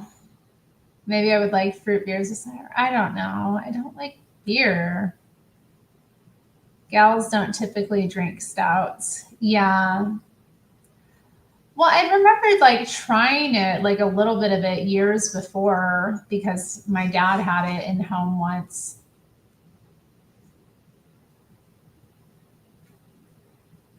So he poured out a little, how dads do, like try this. And I was like, like it had an interesting flavor. And like I thought, when I went out and I was at a pub and I didn't really recognize anything and it was all beer and I knew I didn't like beer, to just be like, okay, well, let's go with that. I remember trying that once and it was like an interesting thing. But yeah, sitting with the whole thing and like trying to drink it was. Oh, I had a White Claw, y'all. Don't. My neighbors brought some White Claws to a gathering and I took one and I drank about half of it and I was tipsy and I was done. That was all I could handle. I was like, after that, I was like, oh, I can't drink any more of this. Even that was kind of like gross. White Claw is the epitome. That is not how that is spelled. But I like that spelling. If I eat enough grapes. Really? Headache in a can. Is it malt liquor?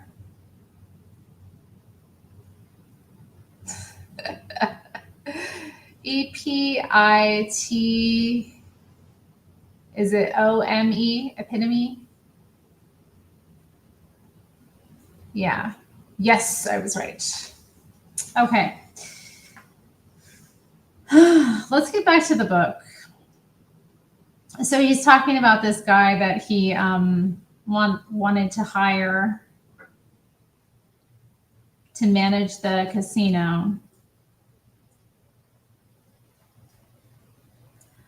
Okay, I may be repeating this, but I just want to start here. A lot of managers focus on maximizing revenue since that's what gets reported publicly most often.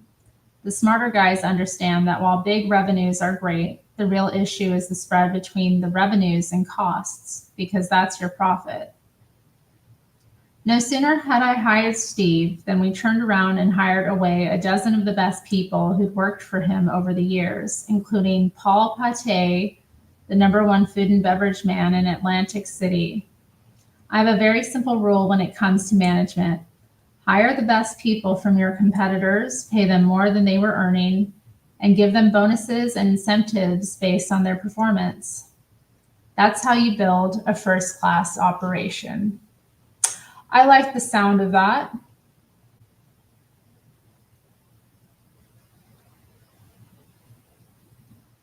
Do you think so, Thormode? Is that something? Alcohol and tattoos are supreme money wasters. How is a tattoo a waste of money? What are you talking about? I mean, if you don't have it and you're being irresponsible, like, with it, I guess. Like, but I don't think a tattoo is a waste of money. Not, and depending on like just working with the artist, and coming up with, I don't know. Yeah, they are valuable information. They do tell you about people. Women should never get tats. Why not?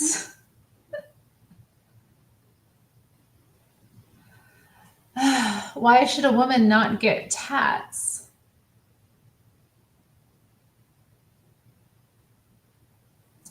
People covered in tattoos have spent thousands and thousands to look worse. Worse? You're imagining that everybody is so, like, for one, interesting looking in and of themselves. If women never got tats, I'd be single for life. You like tattoos on a woman, Thormode? Is that what you're saying? You can identify a body by tattoos. That's true, Matthew. That is something interesting.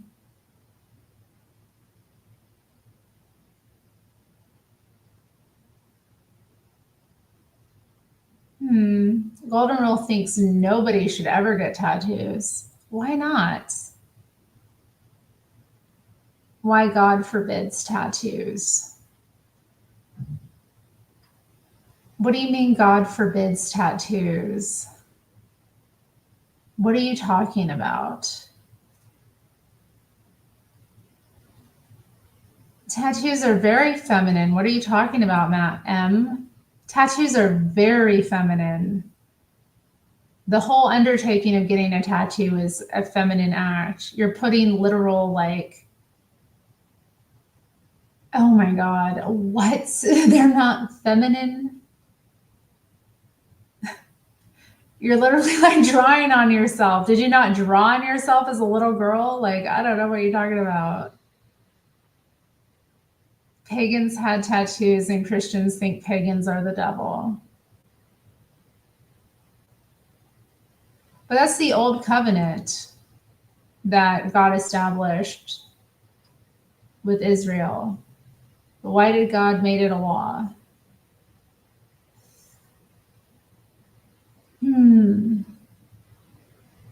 Tramp stamps are feminine.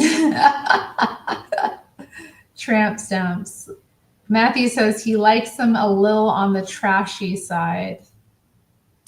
I don't like trashy. I don't think there's anything trashy about having a tattoo. Like, at all. Trashy? You know the kind of people who have tattoos? I know plenty of, like, respectable people who have tattoos. I don't know what you're talking about, like, trashy. That's trashy is as trashy does, okay? Like, whatever.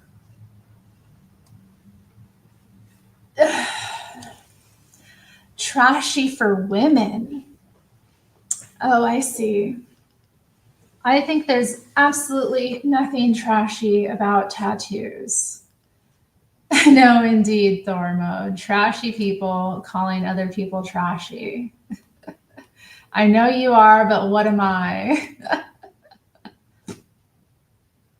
There's nothing wrong with it, Matthew.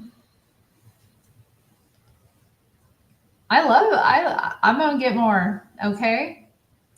I plan to get more. I don't care what y'all think about it. The look has to be completed. I'm a no.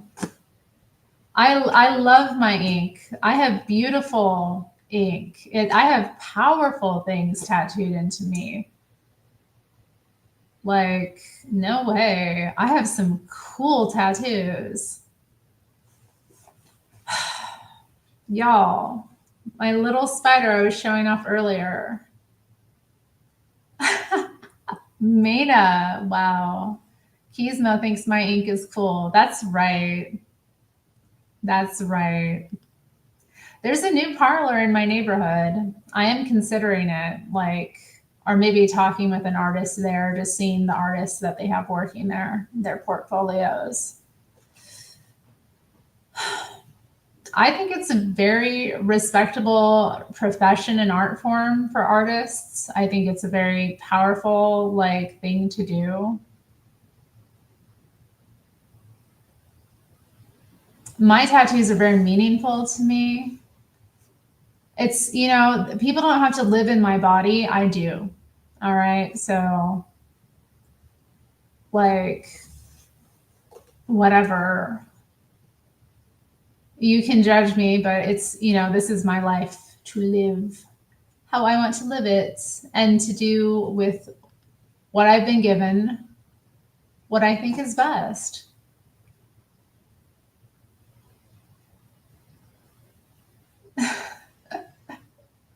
That's disgusting, Yoda. I might time you out for that comment.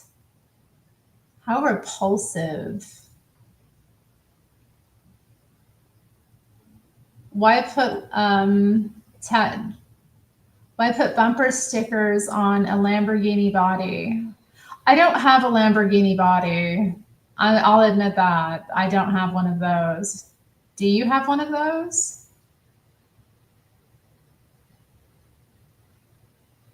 Chill, mama. Oh, I just find your comments disgusting sometimes, though. I'm like, ugh.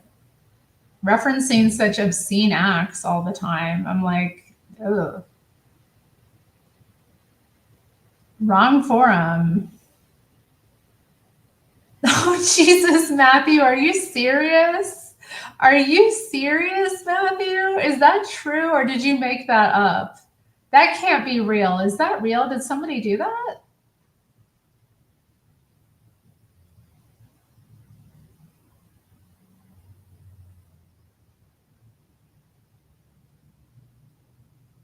I think you're incredibly mistaken, Yoda. I think you're incredibly mistaken on a number of ways. Matthew's been lipping all night.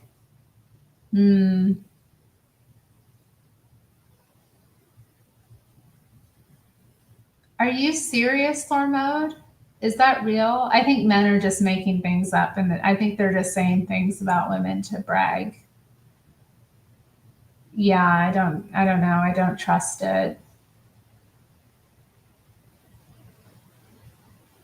I get Ron's point though. Like, are we damaging God's creation? Are we doing something wrong to it? Are we defiling it in some way? I believe that God will forgive me for this this act of tattooing my body. And I don't really think he has a problem with it as say, like, it's not, I haven't been convinced. I mean, if there is something wrong with it, I know he'll let me see. And I do think there is something wrong with it sometimes. So, I mean, I do see people tattoo some weird stuff onto themselves. I've seen people with like demons tattooed onto themselves, like some pretty weird stuff. And yeah, what people get can tell you a lot about them as well.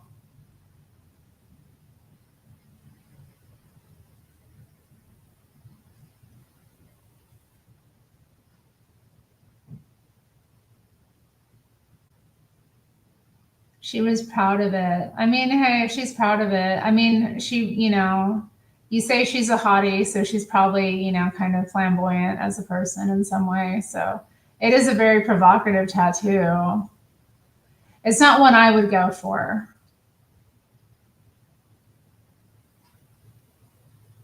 The enemies of God had piercings and tats.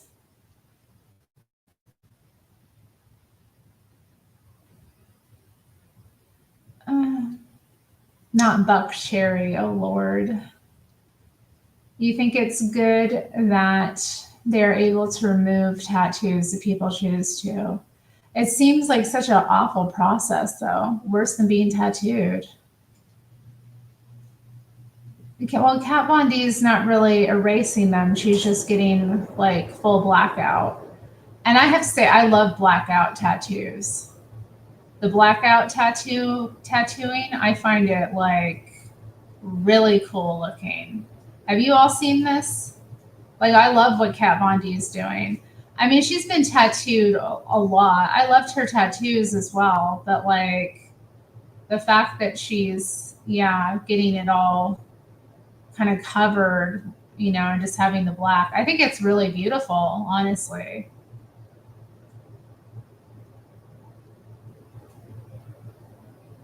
You like the blackouts?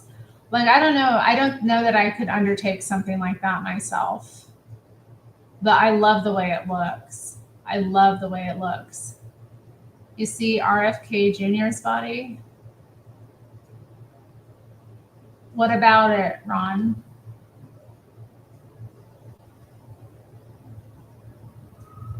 People look like a tribe in the jungle sometimes. Well, I mean, people are wild, you know? We're all a little wild out here in this world. Okay. In 1985, the first full year of operation under Harrah's management, the facility earned a gross operating profit of approximately $35 million before interest, taxes, and depreciation. For 1986, Harrah's projected a gross operating profit of $38 million, based on the first 5 months during which they continued to manage the facility. They were running just slightly under projections. We took over on May 16th. For the full year, our gross operating profit was nearly $58 million or $20 million more than Harrah's had projected. This was despite the fact that in June we closed down our existing parking lot to begin construction on the new garage. We're estimating that by 1988, our gross operating profit will reach $90 million.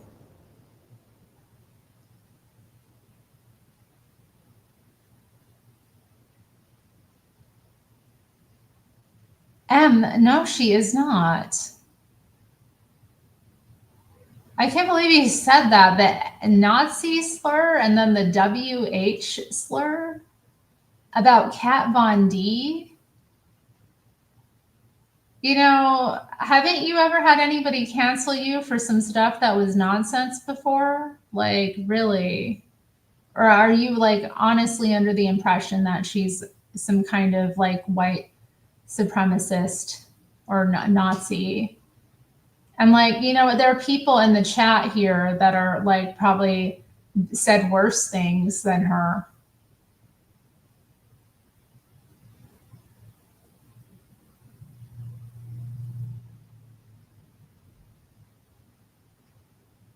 Ron says that RFK is 70 and looks better than most people in their 20s. Well, I don't know about the WH thing. I mean, what qualifies a woman as that, in your opinion? I guess that's up to you, I guess, to decide. I don't think that's the case. But I do know that there were a lot of rumors of her being like some kind of anti-Semite or something. And all of it was very flimsy evidence, but people were very up in arms with her about it.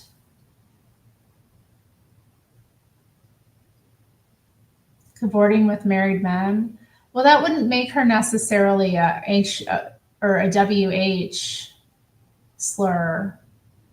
I think maybe that would make you an adulteress or a mistress if you want to be classy about it, maybe. But I mean, if you want to judge, definitely call them an adulteress. Unless she was getting paid for it. If she was churning, T words, then okay. But, there's different levels to this. Mena, you are full of mess. You are full of mess. You're speaking in the gay vernacular. Oh, okay. Where it's not as big of a deal. Okay. Well, let's continue. had to get out of this and defend Kat Von D. Kat Von D. By all rights, that should be the end of the story. However, success running the boardwalk facility with my own management made me see a broader opportunity. Specifically, I started to look around at other possible deals to buy companies that owned casinos. Holiday Inns was an obvious target. Even after selling me on the boardwalk facility, they still owned 3 other casinos, one in Atlantic City and 2 in Nevada, as well as nearly 1,000 hotels around the world. As a result, in mid-August, 2 months after buying them out in Atlantic City, I began purchasing stock in Holiday. By September 9th, I'd purchased nearly 5% of the company, or some 1 million shares. Woo, power move. At that point, I had 2 basic options. One was to hold the stock as an investment. The other was to go for control. I had no doubt the company was undervalued. For one thing, because they owned so much real estate, they were entitled to large write-offs for depreciation. Therefore, they reported net profits far below what they were actually able to retain. On the basis of a stock price of $54 a share in early August 1986, I was in position to purchase effective control of the company for not much more than $1 billion. In one scenario, for example, I would sell off all of the non-casino hotels, perhaps for just as much as $700 million, and retain just the 3 casino hotels, which by themselves were worth nearly that much. No sooner did word get out that I'd begun accumulating Holiday Inn's stock than its price started to rise. I assume arbitrageurs were buying up the stock, figuring that either I'd make a move for control or someone else would. By early October, the price of the stock had reached 72. On Wednesday, November 11th, I heard from Alan Greenberg of Bear Stearns that Holiday was restructuring the company to fend off any potential hostile bid and was going to borrow $2.8 billion in order to pay an immediate $65 a share dividend to the shareholders. The stock jumped to 76. Without hesitation, I told Alan to sell, and he agreed. I still believed I could have overcome any barriers Holiday tried to put in my way, but I just wasn't particularly eager to spend my life in the court with these guys. The alternative, earning a huge profit on my investment without any battle, seemed far more appealing. By the end of the week, I'd sold my entire stake at Holiday Inns, meaning that in just 8 weeks, I earned a profit of many millions of dollars. Looked at another way, I earned back from my Holiday Inn stock much of the money I'd paid them just 3 months earlier to buy their share of my casino in Atlantic City. Obviously, I can't complain. Perhaps no one was better rewarded by Holiday than I was. But in a way, I got something even more valuable than money from the experience: a first-hand view of corporate management in America. Ooh, wow. And that was, I can still buy Tesla. How much is it a share? Y'all, I ain't got it like that right now. I mean, I suppose I could make it happen. I could make it happen. What am I talking about? I said I don't have it right like that right now, but I could make it happen. It's $3.50 a share. Okay. I could buy a share. Oh goodness. Who knows? Maybe I'll be given some money. Sometimes relatives send me money around the holidays. Who knows? And my birthday's coming up. I'll probably be coming into some money, some extra money very soon. And maybe I'll get a raise. Who knows? For all the value I add to shareholders. And who knows? Maybe, something will happen with YouTube. The possibilities are endless. Thank God for capitalism. Am I right, guys? Mana's getting picked up in 40 minutes. No, I will never do tarot readings again, y'all. No, we're not doing that. We are not doing that.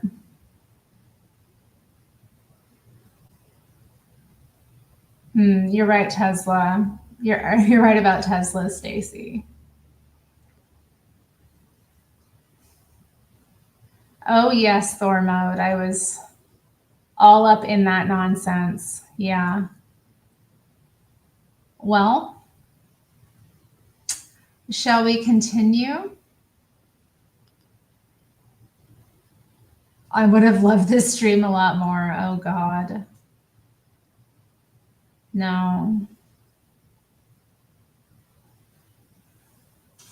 Well, no, but it is wicked, and I've been convicted that that's not something I need to be doing. So I won't be doing it. The end.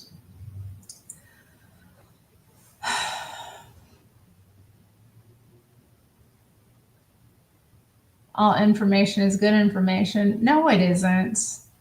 You know how many people are doing tarot readings right now? It's not where the real substance is. It's a distraction from reality is what it is for most people. And,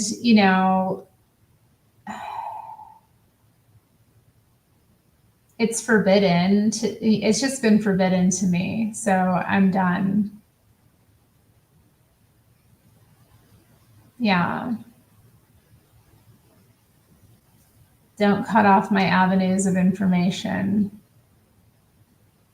Make a JLP for women. What?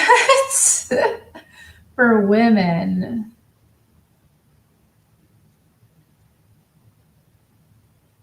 Yeah, there will never be another JLP. There will only be one Terri Strange. It is what it is. I could do online coaching. What y'all want me to coach you about? Really? You want me to coach you? About what? Are you nuts?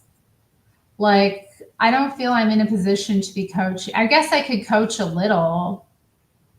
I do have some gifts of discernment and whatnot, but like, really, I don't have the opinion.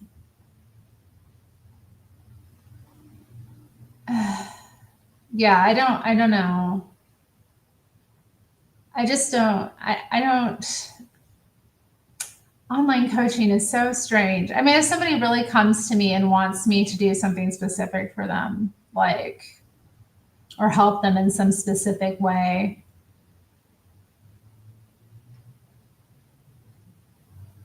Like Tony Robbins. How am I going to coach people like Tony Robbins does? I don't feel qualified to do that. I don't know.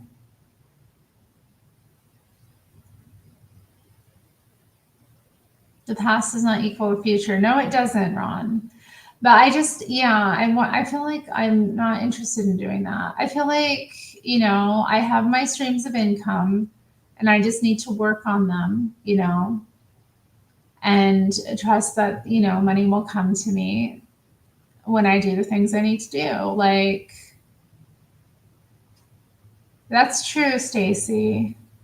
I also just feel, it's a waste of people's money. I don't want people to,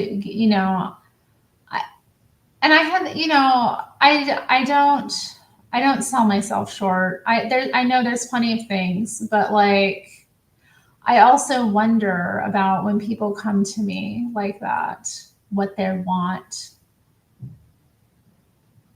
Oh, that's nice of you to say, Thormo. Do you think that's going to happen?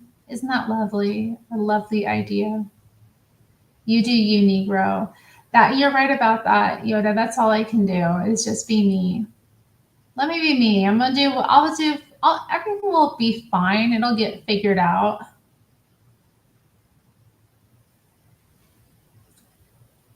You know.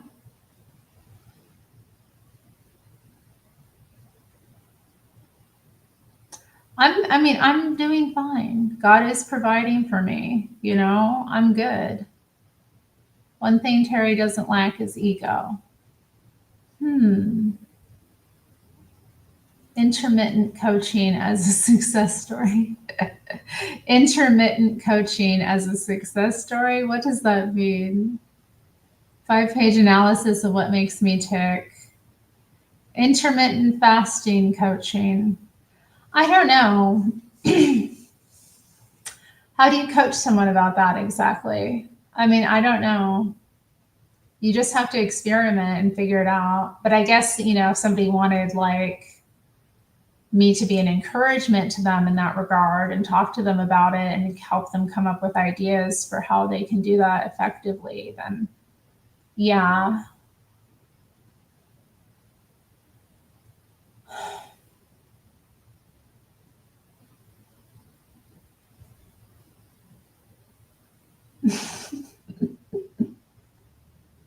You just tell someone to not eat. Exactly, Matthew.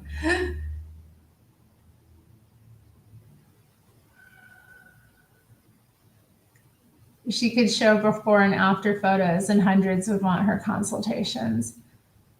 Well, thank you, Stacy. I don't know that exactly people would want my consultations.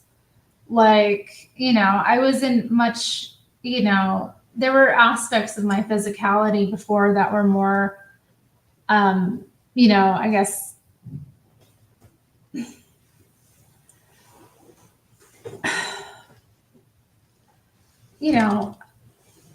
I lost weight. I obviously look better. I feel better from it. It's my life is so much better because of it.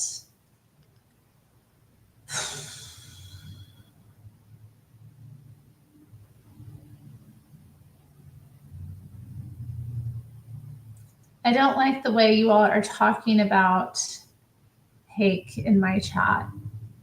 I might have to set up a rule at some point. I just don't like it.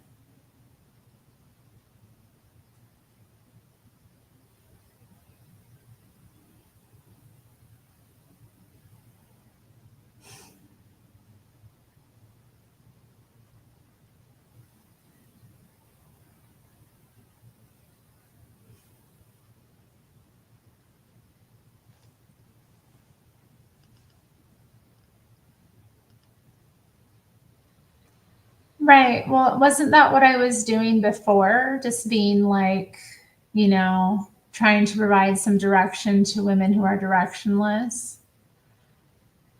Maybe. I mean, I think that's what a lot end up doing. And I have women that, I've worked with in that regard.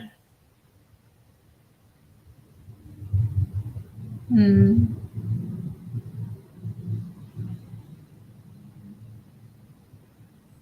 Well, anyway.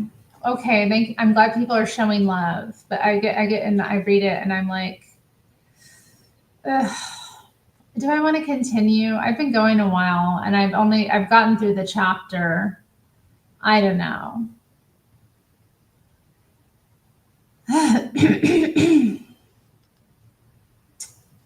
Let me continue a little bit longer. I think I'll go a little bit longer, not much longer.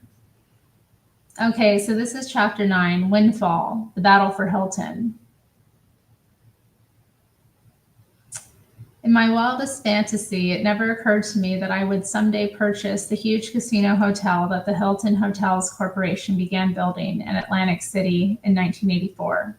To the contrary, I watched with some dismay the progress of construction. I hardly relished another tough competitor in town, especially when the boardwalk hotel I owned with Haraz wasn't performing well, even against the existing competition. Worse yet, it was quite obvious that Hilton, after several years of indecision about Atlantic City, was finally going all out with a major facility. To me, Hilton was a hard company to figure. It was founded in 1921 by Conrad Hilton, who built it into one of the great hotel chains in the world. His son Barron joined the company in the 1950s, and of course, it was only a matter of time before he took over. It had nothing to do with merit. It's called birthright. In 1966, Conrad finally retired, and Barron was named chief executive. It's not easy to make your own mark on a company your father founded and built into a huge success. Some sons opt out altogether and don't even try to compete. Others are content to manage what their fathers have already built. A few sons set out to outdo their fathers at the same game, and that may be the toughest thing of all, particularly when the father's name is Conrad Hilton. Barron's first major responsibility back in 1959 was to run Hilton's carte blanche credit card business, which they just bought. He screwed it up, and carte blanche lost millions of dollars over the next 6 years. Hilton finally threw in the towel in 1966 and sold out to Citibank. In 1967, Barron convinced his father to sell Hilton's international hotel division to TWA in exchange for TWA stock, which was selling for about $90 a share. There was just one problem: OPEC. Almost immediately, oil prices started going through the roof, which devastated the airlines. Within 18 months, TWA stock had dropped by half, and by 1974, it was down to $5 a share. Until Carl Icahn took control of the company and turned it around recently, the stock was worth far less than it should have been. On the other hand, the international hotels that Hilton sold, which were recently sold again for close to $1 billion, did great business. They earned about $70 million in 1983, almost as much as Hilton earned from all its American hotels the same year. That's partly because Hilton, resting on its past reputation, had lost considerable ground in the luxury market to more aggressive competitors such as Marriott and Hyatt. The once great Hilton name ceased being synonymous with the best in hotels. Barron Hilton did make one decision that proved successful: getting into casino gambling. In 1972, Hilton purchased 2 Nevada casinos for about $12 million, the Las Vegas Hilton and the Flamingo Hilton. Together, the 2 casinos began to account for a growing percentage of Hilton's profits: 30% in 1976, 40% in 1981, and 45%, or some $70 million, in 1985. Despite that success, Barron couldn't seem to make up his mind about Atlantic City. Hilton purchased a site at the marina ground around the time gambling was legalized.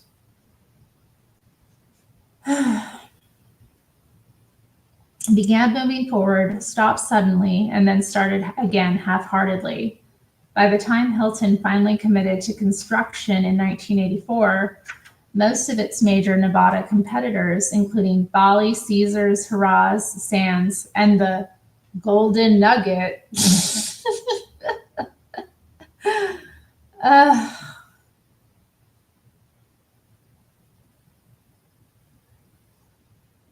oh y'all, now they're talking about Barron Trump in the chat. Everybody's making fun of how Chad-like he is and how handsome he is and everything. Yeah, we get it, y'all.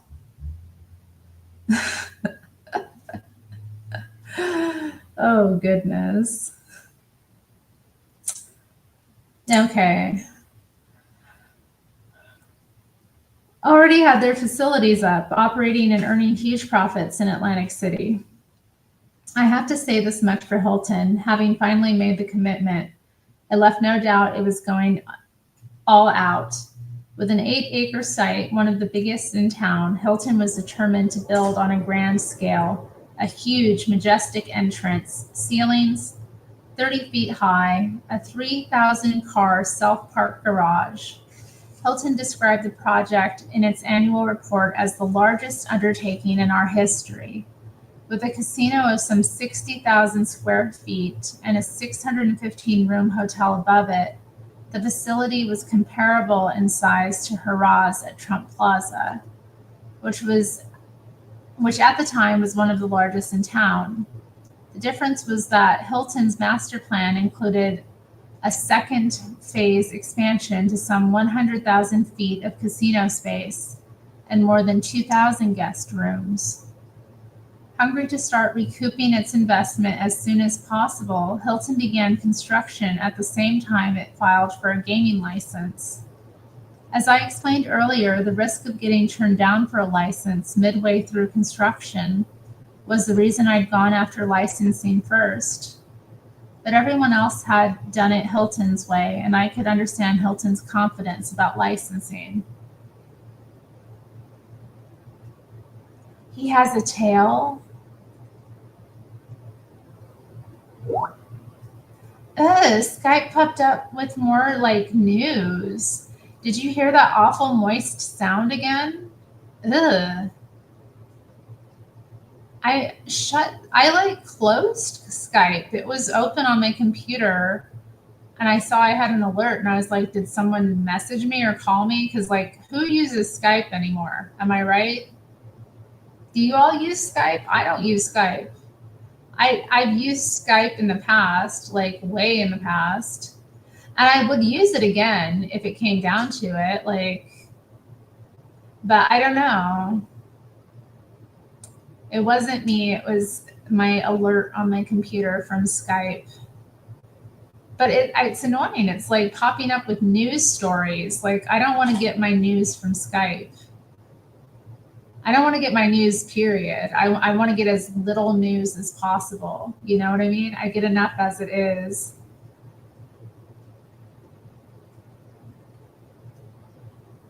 Wow, Argalunas.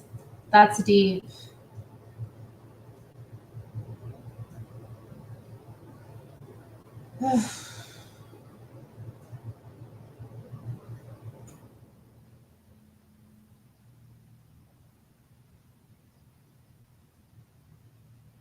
Yeah, aristocracy. Yeah, you're right there. Irish Repub. Irish Repub. A baron is, yeah, part of the aristocracy, but not technically royalty. Indeed. Terri on Skype with Arab princes. You think I could pull an Arab prince? Maybe. I mean, I don't know. It seems like a lot, though.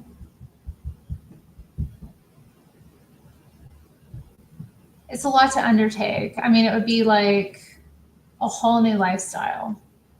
I don't think I could adjust to it well. And aren't those countries like pretty hot? I don't know. I don't know if it would be good for me. Sure, why not, says Irish Repub. I should do audiobooks.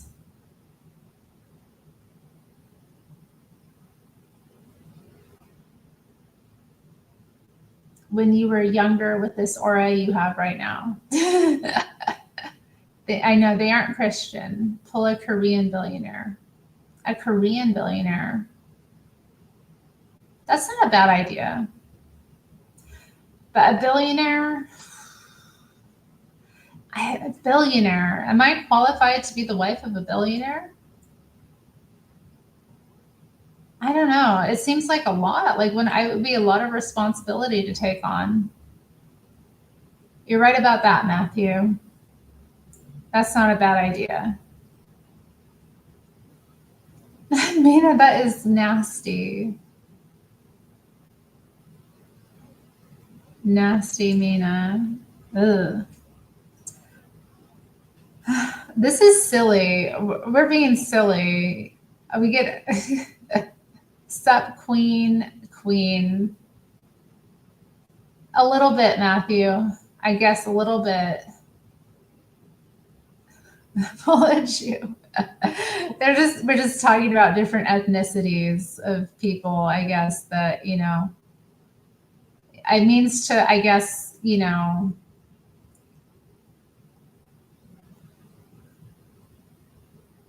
a bone marrow transplant. That would be interesting. I don't know if it's a bone marrow issue. Gregatron is back. We're having a very loose reading tonight. I keep getting sucked into the chat. That might be part of it, Thor mode. I don't know. I wouldn't get that graphic. I think it means to get into a romantic entanglement with.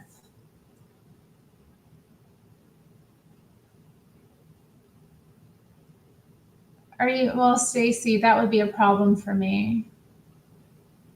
Yeah, I wouldn't like that. You serious? Are they known to be unfaithful? It sounds like it might be painful, Latin, eh? No prince has to be faithful. Well, nobody has to be faithful, but they should be, shouldn't they? I don't know. I think people should be. No one has to be. People can do what they want, but you should be. You should have a faithful heart. Right?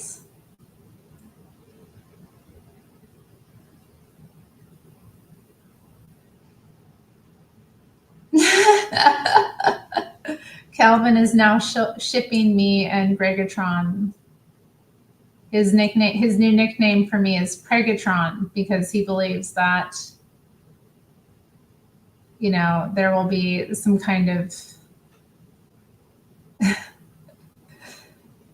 magic there. I don't know. I guess this is interesting because Yoda usually speaks against interracial relationships, but he's encouraging me to get involved with Gregatron in that way.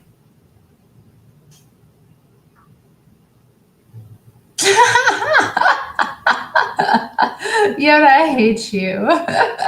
You are so nasty. Yeah, he'd probably have to be cut out of me. Yeah, I don't think that would even happen. He is a big dude. Golden Rule TV. Oh my. Hey, Missing Mod, how you doing? Good evening. We're up late tonight, aren't we? I mean, it's 8:41 here. I do need to I'm going to read a little bit more and then we're going to conclude soon. So let's try to get through another page and a half or so and, enjoy our time here, have fun in the chat. Well, but know that it's winding down. Okay. Hungry to start recouping its investment as soon as possible, Hilton began construction at the same time it filed for a gaming license. As I explained earlier, the risk of getting turned down for a license midway through construction was the reason I'd gone over licensing first. But everyone else had done it Hilton's way, and I could understand Hilton's confidence about licensing. For starters, it was already licensed in Nevada. In addition, at a time when virtually no other construction was going on in Atlantic City, Hilton was making a huge investment in a mostly underdeveloped part of town. Perhaps most important, in a business scarcely known for attracting Boy Scout companies, the Hilton name was about as all-American as you could hope to find. The licensing process seemed like little more than a formality for Hilton. The problem was that the Hilton people got a little too smug and full of themselves. They assumed they were doing Atlantic City a favor by coming to town, when in fact the licensing authorities see it just the opposite way. The burden of demonstrating suitability for a license rests entirely with the applicant, no matter who it is. Hilton took the view that it was entitled to a license. It was a critical mistake.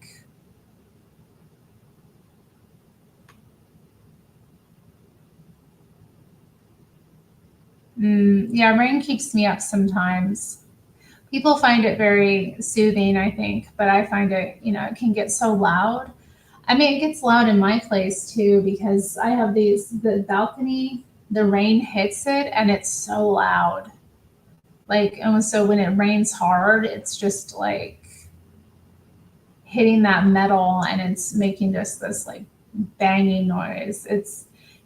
I've been live before when it starts like raining really hard and you uh, you'll hear it. Uh, Man, I don't answer such questions.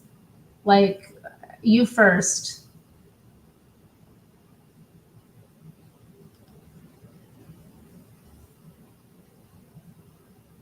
Hmm.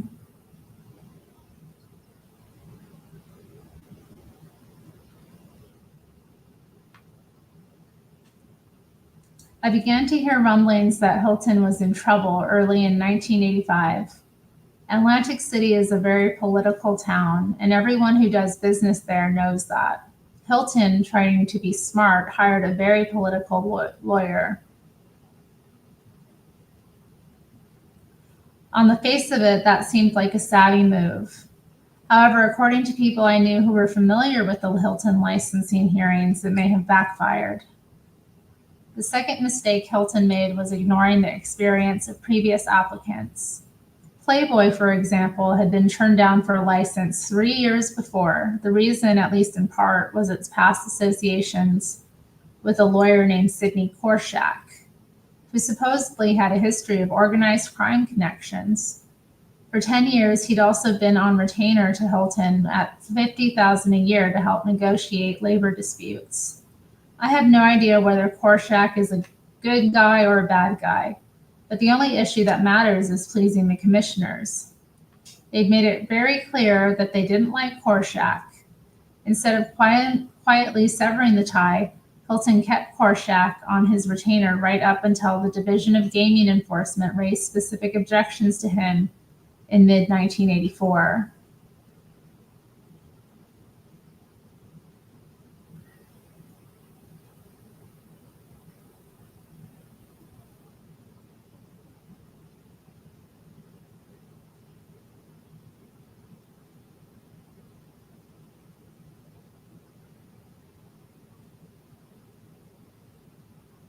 My chat is insane right now. Like, I don't know. How does it get like this? Like, what? Why do y'all do this? Why? Why do you get like this? Why do you get so nasty? Why does my sweet little reading streams get so degenerate in my chat? Please, please.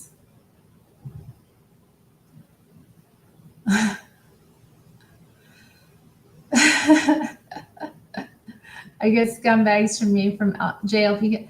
Why are you calling yourself a scumbag? Did you not see the video that Anchor Baby shared today of Donald Trump? Or maybe it was yesterday he shared it. Yeah, it was yesterday. He showed the clip from The Apprentice of Donald Trump firing a guy who called himself white trash. Be careful what you say about yourself. Don't talk about yourself like that. And JLP is gold. Like, why would being around JLP be like, I would think that you would attract the best people, right?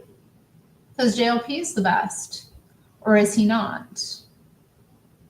You literally have scumbag tattooed on you. Do you know what a scumbag is? Is that what you are?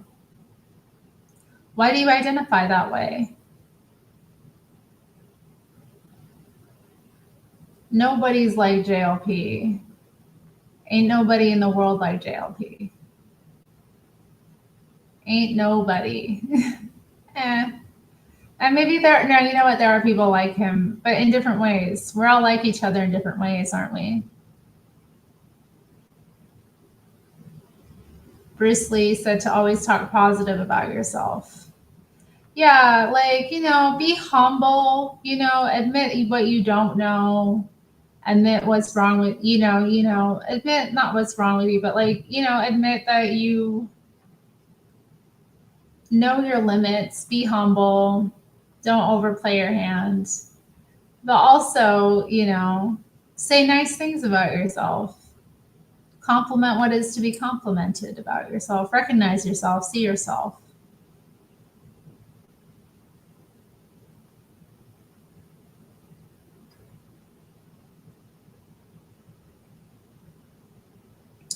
He does freak out Bible thumpers.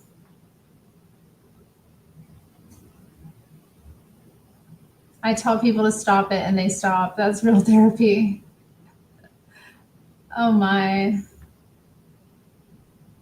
Is JLP that black based guy? JLP means jagged little pill to me.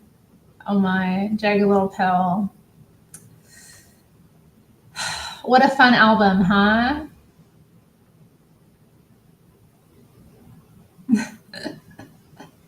What a fun album. So good. I never watched The Apprentice, but yeah, this guy was basically referred to himself as white trash in a meeting, and like Trump took it like, what does that mean? Like, what do you mean by that? Why are you calling yourself that? Like, yeah, and he fired him. He just fired him. He was like, you know what, you're fired. And I watched it, I was like, I couldn't disagree with him. You're like, you can't be don't talk down about yourself. And also, what is it being trash or scumbag or something like that? Like, why are we doing that? Like, people don't want to be around that. Like, yeah, exactly, Keysmo. Don't trust insecure people. Yeah, it bleeds insecurity. I would never show an employee my scumbag tattoo. It's just private. It's for the initiated only. Okay. Yeah, like a colleague. Well, anyway, I'm gonna read out a little bit more. We're getting down to the wire though.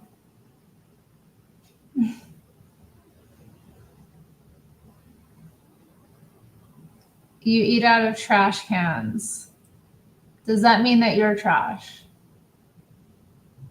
You need to think higher about yourself. If you're eating out of trash cans, you need to start to think differently about yourself.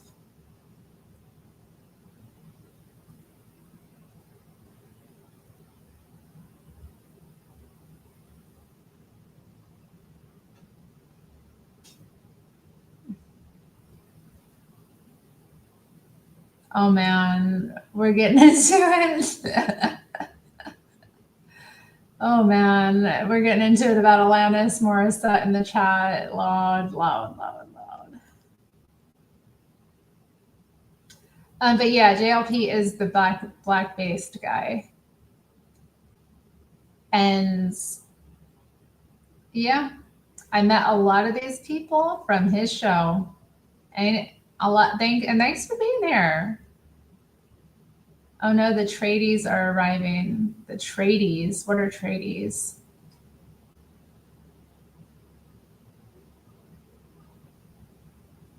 It's raining tacos.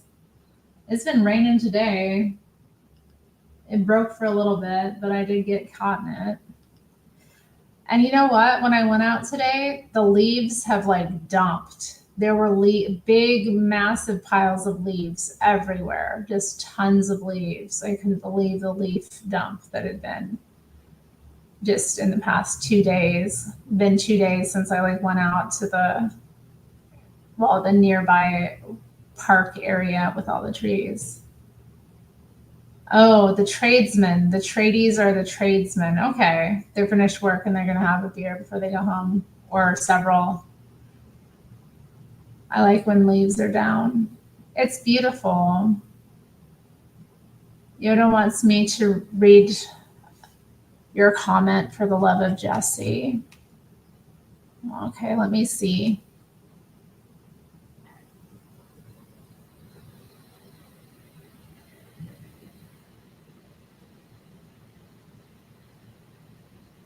No, why did you make me read that? Ugh,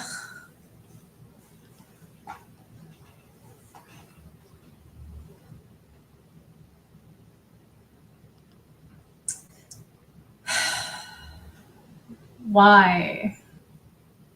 Why?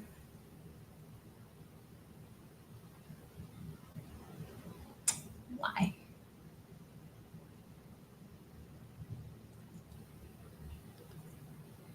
Okay. Virtually the next day, Hilton fired Korshak. Barron later acknowledged to the commission that he'd taken the action only because we know how strongly you people feel about the matter. This was the worst thing he could have said. As one of the commissioners who voted against licensing, Hilton put it later, the corporation apparently didn't get religion until it was pounding on the pearly gates of licensure. It didn't help when Barron later testified that Korshak had never interceded on Hilton's behalf to prevent certain unions from striking Hilton's hotels. Within weeks of that testimony, Korshak wrote Barron a letter, which he released to the media. It described in great detail exactly the work he'd done for Hilton in Las Vegas. It also included copies of letters Barron Hilton had written thanking Korshak for his efforts. The end of Korshak's letter was devastating. You have caused me irreparable harm, he wrote Barron, and as long as I live, I will never forget that. When did I become a shady character? I imagine when you were having difficulty getting a license in Atlantic City. This guy took his grievance public.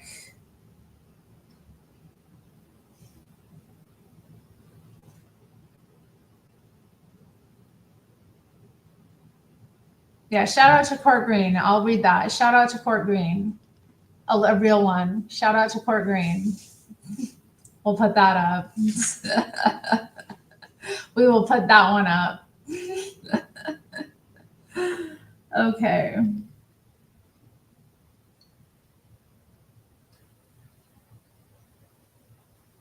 Hilton might have survived everything if Barron himself had taken the licensing hearings more seriously. Instead, he virtually ignored them. One of the few times he saw fit to show up in New Jersey was for his own testimony before the Casino Control Commission. Nor were any of his top corporate executives there for most of the hearings. On February 14th, 1985, I was in my office when I got a phone call from a guy named Al Glasgow, who publishes a newsletter about the gaming industry called Atlantic City Action. Al is a true Damon Runyon character who lives and breathes gaming. He knows as much as anyone in town about who's doing what to whom. Did you hear about Hilton? Al asked. I said, no, what? And he said, they just got turned down for a license. Ooh. I thought he was kidding at first. Approval requires the concurrence of 4 commissioners. Hilton won a majority, but as was the case with Hugh Hefner, 3-2 in favor was a loss, not a win. In any case, Al said he suspected there was a possibility Hilton might just decide to put the facility up for sale rather than try to fight for a rehearing. Hilton was scheduled to open the hotel in less than 12 weeks. They'd already hired more than 1,000 employees, and they were adding at the rate of approximately 100 people a day. By opening day, they'd have approximately 4,000 people on the payroll. With that payroll and no income coming in, you're talking catastrophe, no matter how big the company. At the very least, Hilton was under severe time pressure to get an appeal heard by the commission. Even so, I assumed that with more than $300 million already invested, they were going to do whatever they could to try to get licensed. After talking with Glasgow and a few other people in Atlantic City, I decided to call Barron Hilton out in California. As much as anything else, it was a condolence call. You couldn't help feeling sorry for the man. Hi, Barron, how are you? I said. Not surprisingly, Barron replied, not well at all. I can imagine, I went on, because what happened is just too bad. I've got to tell you, Donald, he said, that I didn't expect it. It caught me totally by surprise. I told him that the move had caught everyone by surprise, and the conversation just went on like that. Before hanging up, I got to the business part of the call. Look, Baron, I said, I have no idea what you want to do with this facility, but if for some reason you're thinking of selling it, I'd be interested in buying it if the price is right. Baron said he'd keep that in mind and thanked me for calling. I think he genuinely appreciated it. I also figured that was as far as things would get. Hilton already had plans to file for a rehearing, and I still believe that the commission would eventually reverse its decision.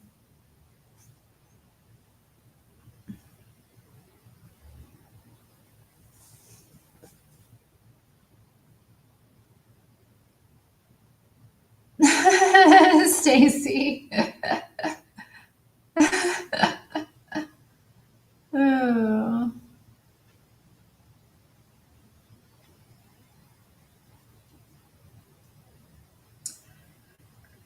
At the beginning of March, I got a call from a friend named Benjamin Lambert, who runs East Still Realty. I'd first met Lambert 10 years before when I was just beginning to look for a hotel chain partner for the Commodore Hotel deal. He made some suggestions, and over the years, Ben and I worked on several deals together. We had our disagreements, but the bottom line was that we were friends. As it happened, Ben was a member of Hilton's board of directors. In the weeks after Hilton was turned down for a license, we talked a few times about the situation.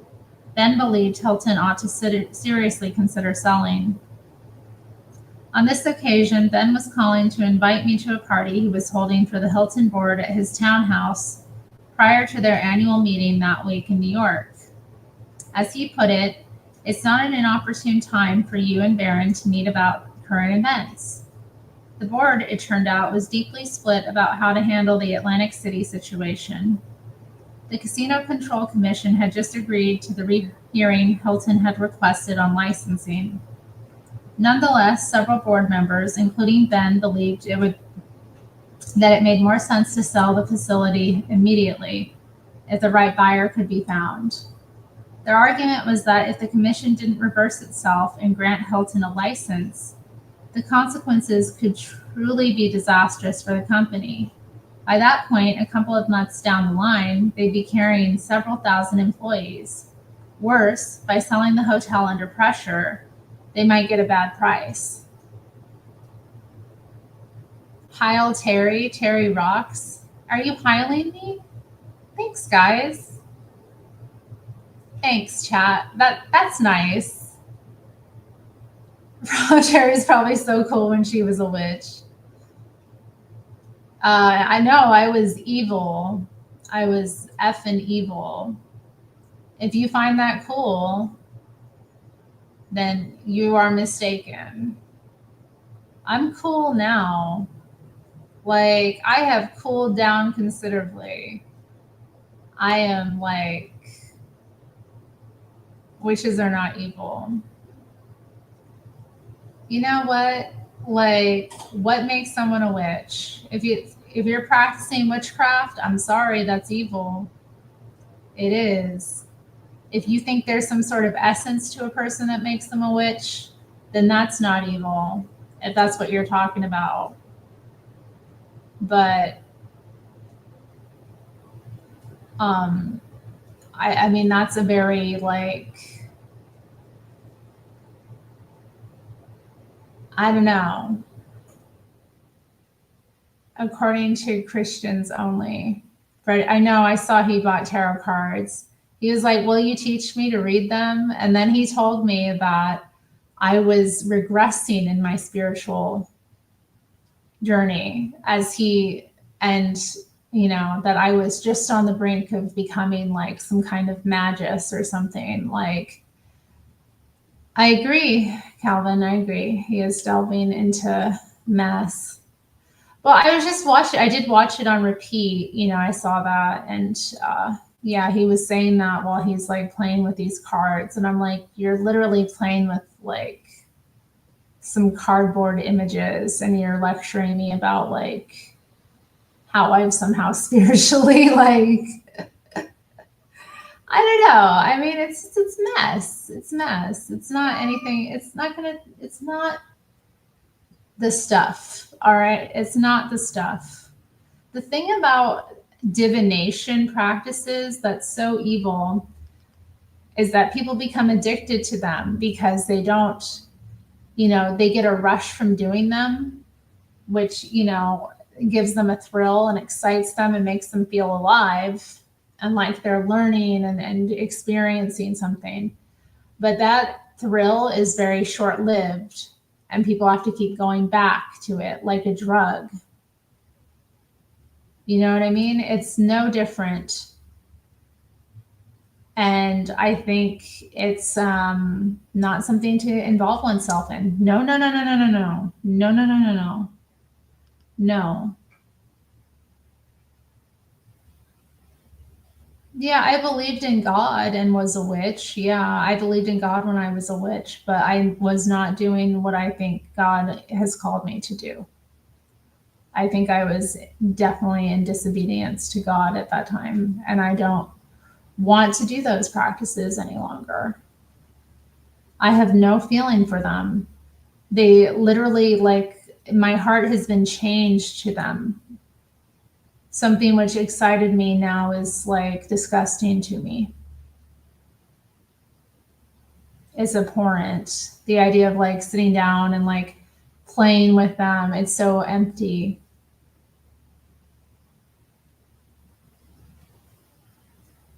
Yeah, I'm new. I don't have the same heart. It's so like it's empty to me. It provides nothing. It don't provide what I need, you know? My God is, my provider. He provides for me spiritually. He provides what I need.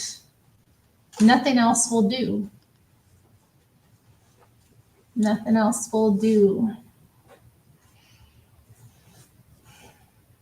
Let's see. Let's continue a little bit. It's 9:05. I do want to get off of here soon, but this is interesting.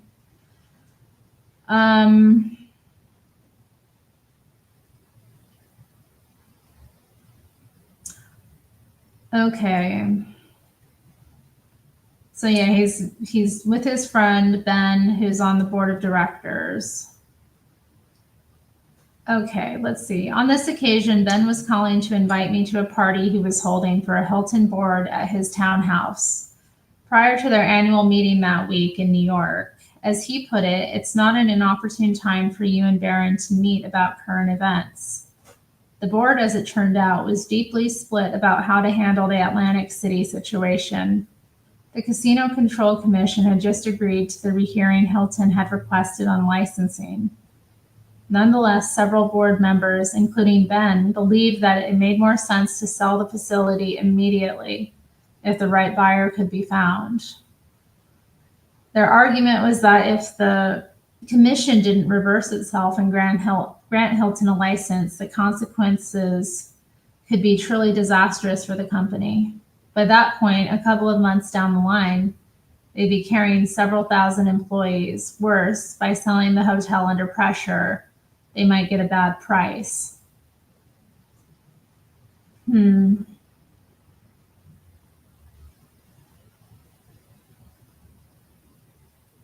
Gizmo. You're right. You know, stop wanting so much. Stop being so desperate. There's something about tarot that's so desperate, or like any divination. It's such a desperate form of like searching into the void, wanting some kind of answer. Like it's very, it's not. It's not gonna give you what you need. I'm gonna stop here. You know what? I'm gonna stop there. I think tonight. It's late. It's past 9. I want to get myself ready for bed. I'm not past my bedtime as it is, guys. But it's a good read. Interesting stuff. So we got through the building of the Trump Plaza hotel thing in Atlantic City, and now his dealings with Holiday. And then now we're getting into Hilton. Interesting. Yeah, that is sad. Golden Rule TV. I agree. That is sad. I mean, think about it. They could have had a child together. And imagine what that child would be like, with such talented parents. It is sad. I wonder how he must have made her feel as I wonder about that, like with that situation. Like, why did she feel she shouldn't have that child? Like, you got to be like, what convinced her? Like, what made her think, like, no? She talks about it like it's all her career, but I'm like, no way. I don't know. Maybe. Am I going to Bible thump tomorrow? Tomorrow's Wednesday. Yeah, I might. I usually do have my Bible study with my church. You're right about that, Calvin, too. I mean,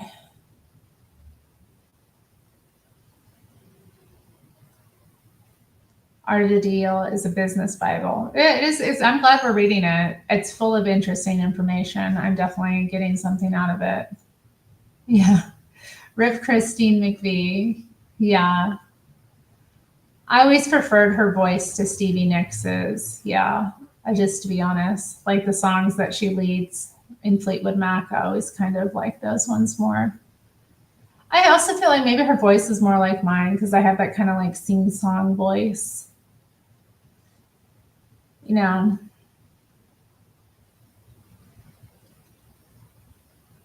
I also believe that sometimes the apples don't fall far from the tree.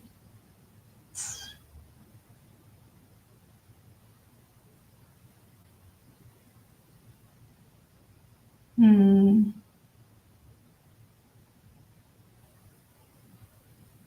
Just like the way animals are bred for certain characteristics. I suppose you're right about that.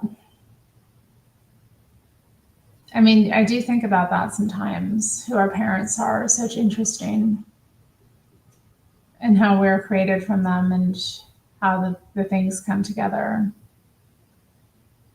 But yeah, it is sad. I do think that is sad. I mean, we maybe shouldn't be gossiping about it, but yeah, just it's a story that I know. It's in public record, and yeah, my impression of it is always like it's kind of sad.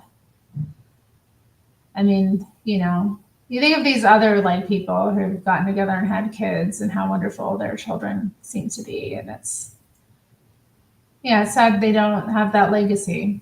It's sad. Oh well, you know. Oh well. There's a reason our bloodlines are so important, right? I mean, I don't know. Again, what do I really know? All I know is I don't know nothing. And you can too. All right, y'all. It's been fun. I hope you all have a good night. I'll see you around. We'll be back again soon.